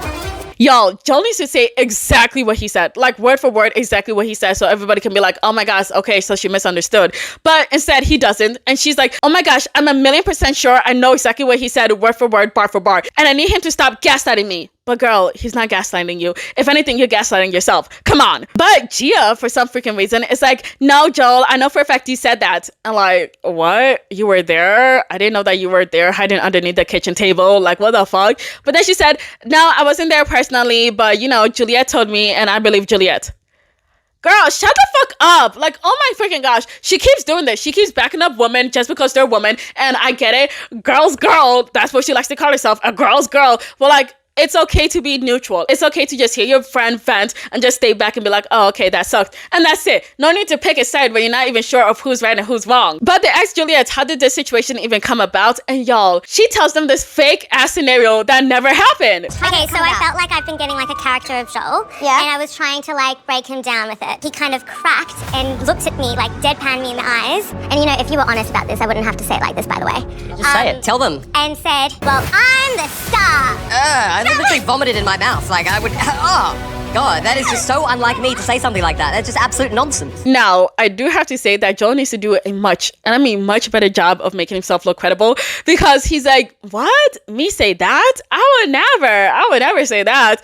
Joel, I know you're telling the truth, but these people don't know you're telling the truth. My goodness. Just say, no, I didn't say that. This is what I said. Come on. But then she tells everybody that she feels like she's talking to a dummy, and like, damn, that's rude. And then she says that he looks like a shitty husband because he just threw his wife under the bus. But like, last time I checked, you were the one to bring this up. You didn't have to be like, Joel, why did you say this? Why did you say that? You could have just been like, okay, Stella, whatever, and just moved on. But now you're saying, oh my gosh, because Joel defended himself, he's throwing me under the bus. Like, come on, let's be for real. But now he's trying to explain his side, and she just keeps cutting him off. And then he goes back to the photo ranking and how she ranked him as 4th place. And then she's like, oh my gosh, I should have ranked you worse. And he's like, this is what I've been going through all this time, you guys. She keeps calling me a liar and keeps degrading me. And before he can even finish anything he's saying, she keeps cutting him off, saying that he's performative and he's a liar. And he's like, bro, I'm not any of those things. You keep cutting me down, you keep degrading me, you keep devaluing me, you keep making me feel like shit every single fucking day. And he said that he's been trying his best to connect connect with her. And she's like, I can't connect with somebody that's fake. And then he brings up that she said that he got devil eyes. Babe, you gave me devil eyes, and I'm gonna stick that. Devil eyes? Devil eyes. It gives devil. Oh, I can call it how it is, and it gives devil. As much as Danny and I could be arguing, I would never speak to him like that in front of people. It was really degrading to him, the vibe of Juliet.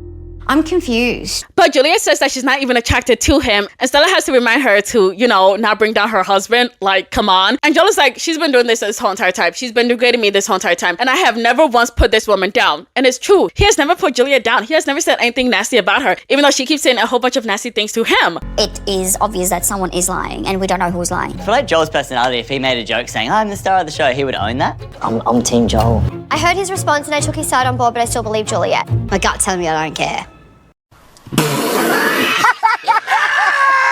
I honestly don't care. Someone's lying here. Sort it out. Am I really? Is that the problem in their relationship? No. But yeah, she just continues being a bitch to him. And then she says, I want to switch seats. Somebody switch seats with me. I don't want to sit next to this guy. But now real quick, we move on to Tyson and Stephanie. And now he's talking again about how he wants a traditional woman and a woman to stay in the house and look after his kids. Keywords, his kids. Not even their kids, but his kids, which is a red flag in itself. If anything, these are my kids. I push them out my coochie. What the fuck do you mean they're your kids? But he also brings up that he doesn't want a breadwinner for a wife because he's the breadwinner. But it also feels like with the way he speaks, he thinks that whoever brings in the money into the household is the one that holds all the power. Bonus points if you have a penis, but like basically whoever brings in the bacon, you're the one that has the power. And so he keeps saying that Stephanie needs to be home, so you know he can have all the power. But in reality, Stephanie probably makes more money than him. So yeah. I think for me, it's just the unwillingness to compromise on anything outside of what Tyson wants. It bothers me a lot. And you can do both. Like, you can be a mom and you can still have your business. Who says that you can't? Like, well, my husband says I can't. But Stephanie just looks so dumb because he just refuses to compromise on their marriage. And girl, this is not a real marriage. You better write leave in the next commitment ceremony, please. Anyways, Chris shares that he's having a baby and everybody's so excited except Tyson, who looks really confused, probably thinking, 2 males having a baby? Who's gonna be the submissive partner? Interesting. Honestly, he deadass looks so confused while watching everybody be hella excited.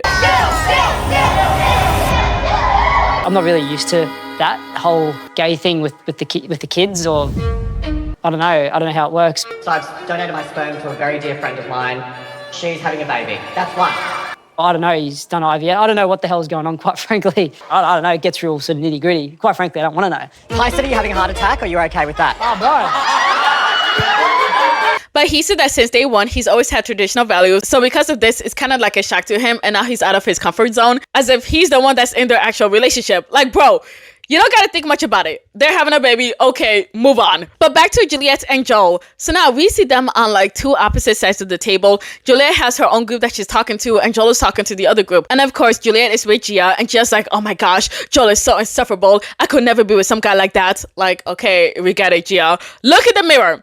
I don't know who else could be with you except Scott. Clearly some things are not clicking for him, but whatever, here we are. But Juliet's like, he's getting the really bad version of me because I have never acted like this with anybody else. But he just brings out this really bad energy out of me. And trust me, you guys will do the same thing as well. And honestly, I feel like I'm not even acting that bad because trust me, it could be worse. And like, what? You get worse than this? Really? And y'all, she actually does. But before that, she tells everybody that Joel has a teddy bear, and everybody looks so freaking shocked. And I'm just like, girl, why would you even say that? But not only that, but she tells him that she even tucks him in with his teddy bear. I'm just like, oh my freaking gosh, that honestly sounds like a joke. Like, haha, baby, tuck me in with my little bear. Like, it's cute, right? Right. I would have cut its head off. Joel with the teddy bear is absolutely disgusting and weird. It's not hot. No girl's going, ooh, that's so hot. It's just gross. Do you think having a teddy is manly? It's just, you don't have to think that deeply about it, you know? Tyson said that it's embarrassing because he'd rather sleep with his wife and not a stuffed animal, but like, you can have your wife on one side and your stuffed animal on the other side. Come on. But Gia, the same woman that says that she would be better and she will stop bullying people, is yelling at Joel, saying that she would have thrown that teddy in the ocean and that he's a 30-year-old man and that he needs to act masculine. And I'm like, okay, Gia, calm down. But then Gia said that if she brought a man over that had a teddy bear, her entire family would think that she's dating a loser. But like, guess what, Gia? You're not dating that man. So it's really none of your business. It doesn't matter what your parents think because you're not dating a type of man like that. So it doesn't really matter. And Juliet didn't even care either. And the only reason why she's bringing it now is to basically embarrass him. But like, unfortunately for her, it's not working. He's not embarrassed. But then Juliet says that she isn't married to a man, and then the whole room goes quiet. And then it's like, it's very obvious to see that Joel isn't throwing anything back at her. He's just taking everything that she's throwing at him, and it's just really sad to watch. I feel like he's trying to be mature, and yeah, I don't know if that could be me. I feel like I would fight that bitch, honestly. Goodbye, Teddy. We're not 5. Whatever, Teddy's a Teddy, you know, whatever. Let's just forget the fact. He's a child. Let's just forget the fact. What is happening? Is it really the worst thing in the world that a man has a teddy? I can think of a lot of worse things. That should not even be brought up because you're bringing it up to put a guy down. You're bringing it up to make him feel small as a person. Be freaking respectful. But Joel is getting a lot of support about his whole teddy, especially Danny. And Danny said that actually Joel has the most masculinity here because he doesn't care what people think about him and his teddy bear. As a matter of fact, he doesn't care that much that he shows off the teddy bear proudly on national TV. And that shuts up Gia, thank God. But now Juliet is like, I never had a problem with the teddy. I just had a problem with you, Joel. I actually like the teddy more than I like Joel.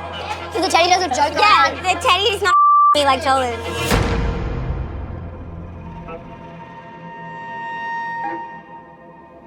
Now, I don't know what she said that was bad enough for everybody to gasp and for them to censor it, but I originally thought that she said fuck, but they usually don't censor that word out. So it must have been pretty bad for them to censor the whole word out and her mouth as well, so nobody could tell what she said. So I'm just like, damn, girl, you really said something that bad. To the point that everybody gets so quiet because of what she said. But Juliet calls Joel childish, and he said, well, you walking out of all of our challenges was childish. And she's like, you made me like this. And the experts are just so disgusted watching this girl act like this. But then, y'all, this girl in her interview had the audacity to be like, I'm disgusted with Joel's response. Well, like, what response? Joel barely even spoke back to you. Yeah, he was giving you back the same energy, but like, not really. He was really being nice. And sometimes he barely even said anything at all. But she said that he's painting her to be a liar and that she's done with him and she's ready to just throw him to the lions. But a lot of those lions, which were, you know, the rest of the cast, they're not really about to devour this man. If anything, I feel like they will devour her because a lot of them are siding with him and they have a lot of compassion for him because now they're seeing exactly what type of person Juliet is. I didn't really appreciate the way Juliet was talking to Joel. It was mean. It was mean. Tonight, I did notice that Juliet was really nasty in her comments to Joel. She was putting him down a lot, like a lot. She's quite vicious to him. Yeah. And listen, I agree. I can't talk. I was vicious last week. But he hasn't been nasty about her at all. Yeah. And then she's got a cockatoo on her shoulder, screaming, "You're not a man," as well. But Joel goes back to sit next to her. Why? I have no idea. But she just continues to talk shit to this man. And this man is saying nothing back to her to the point that Sky has to come in and be like, Juliet, stop. He's not even responding back to you. You need to calm down. But the expert said that clearly Juliet hates that man. And Juliet in her interview said that he needs to apologize to her and that he needs to own up to everything that he did to her. And what's really funny is that she said ownership is very important and she takes that very seriously. And like, okay, sis, I hope you can own up to everything that you did when they call you out tomorrow, because y'all, in the next episode, they call this bitch out and it is so fucking good to see everything that experts tell her. Oh my freaking gosh. And she takes ownership for none of it. But the episode is right here. All we are hearing are excuses. Sorry seems to be the hardest word. You were giving me devil eyes. You should apologize to me. Juliet's version of events leaves the whole room speechless. Always honest, and I definitely feel like I have at times. Don't speak over Alessandra. Show some respect. You guys won't get it into the next video. Oh my gosh, I love it. Throw that to the back. You guys will get it next time. Not this time. Haha. So if you guys want to see that, stay tuned for the next video. Not the next video after this. Probably like in a week or 2 weeks time. I think it's better to just do it every other week. Anyways, thank you so much for watching. Please leave your thoughts in the comments below. Please like, share, and subscribe. Thank you. Bye.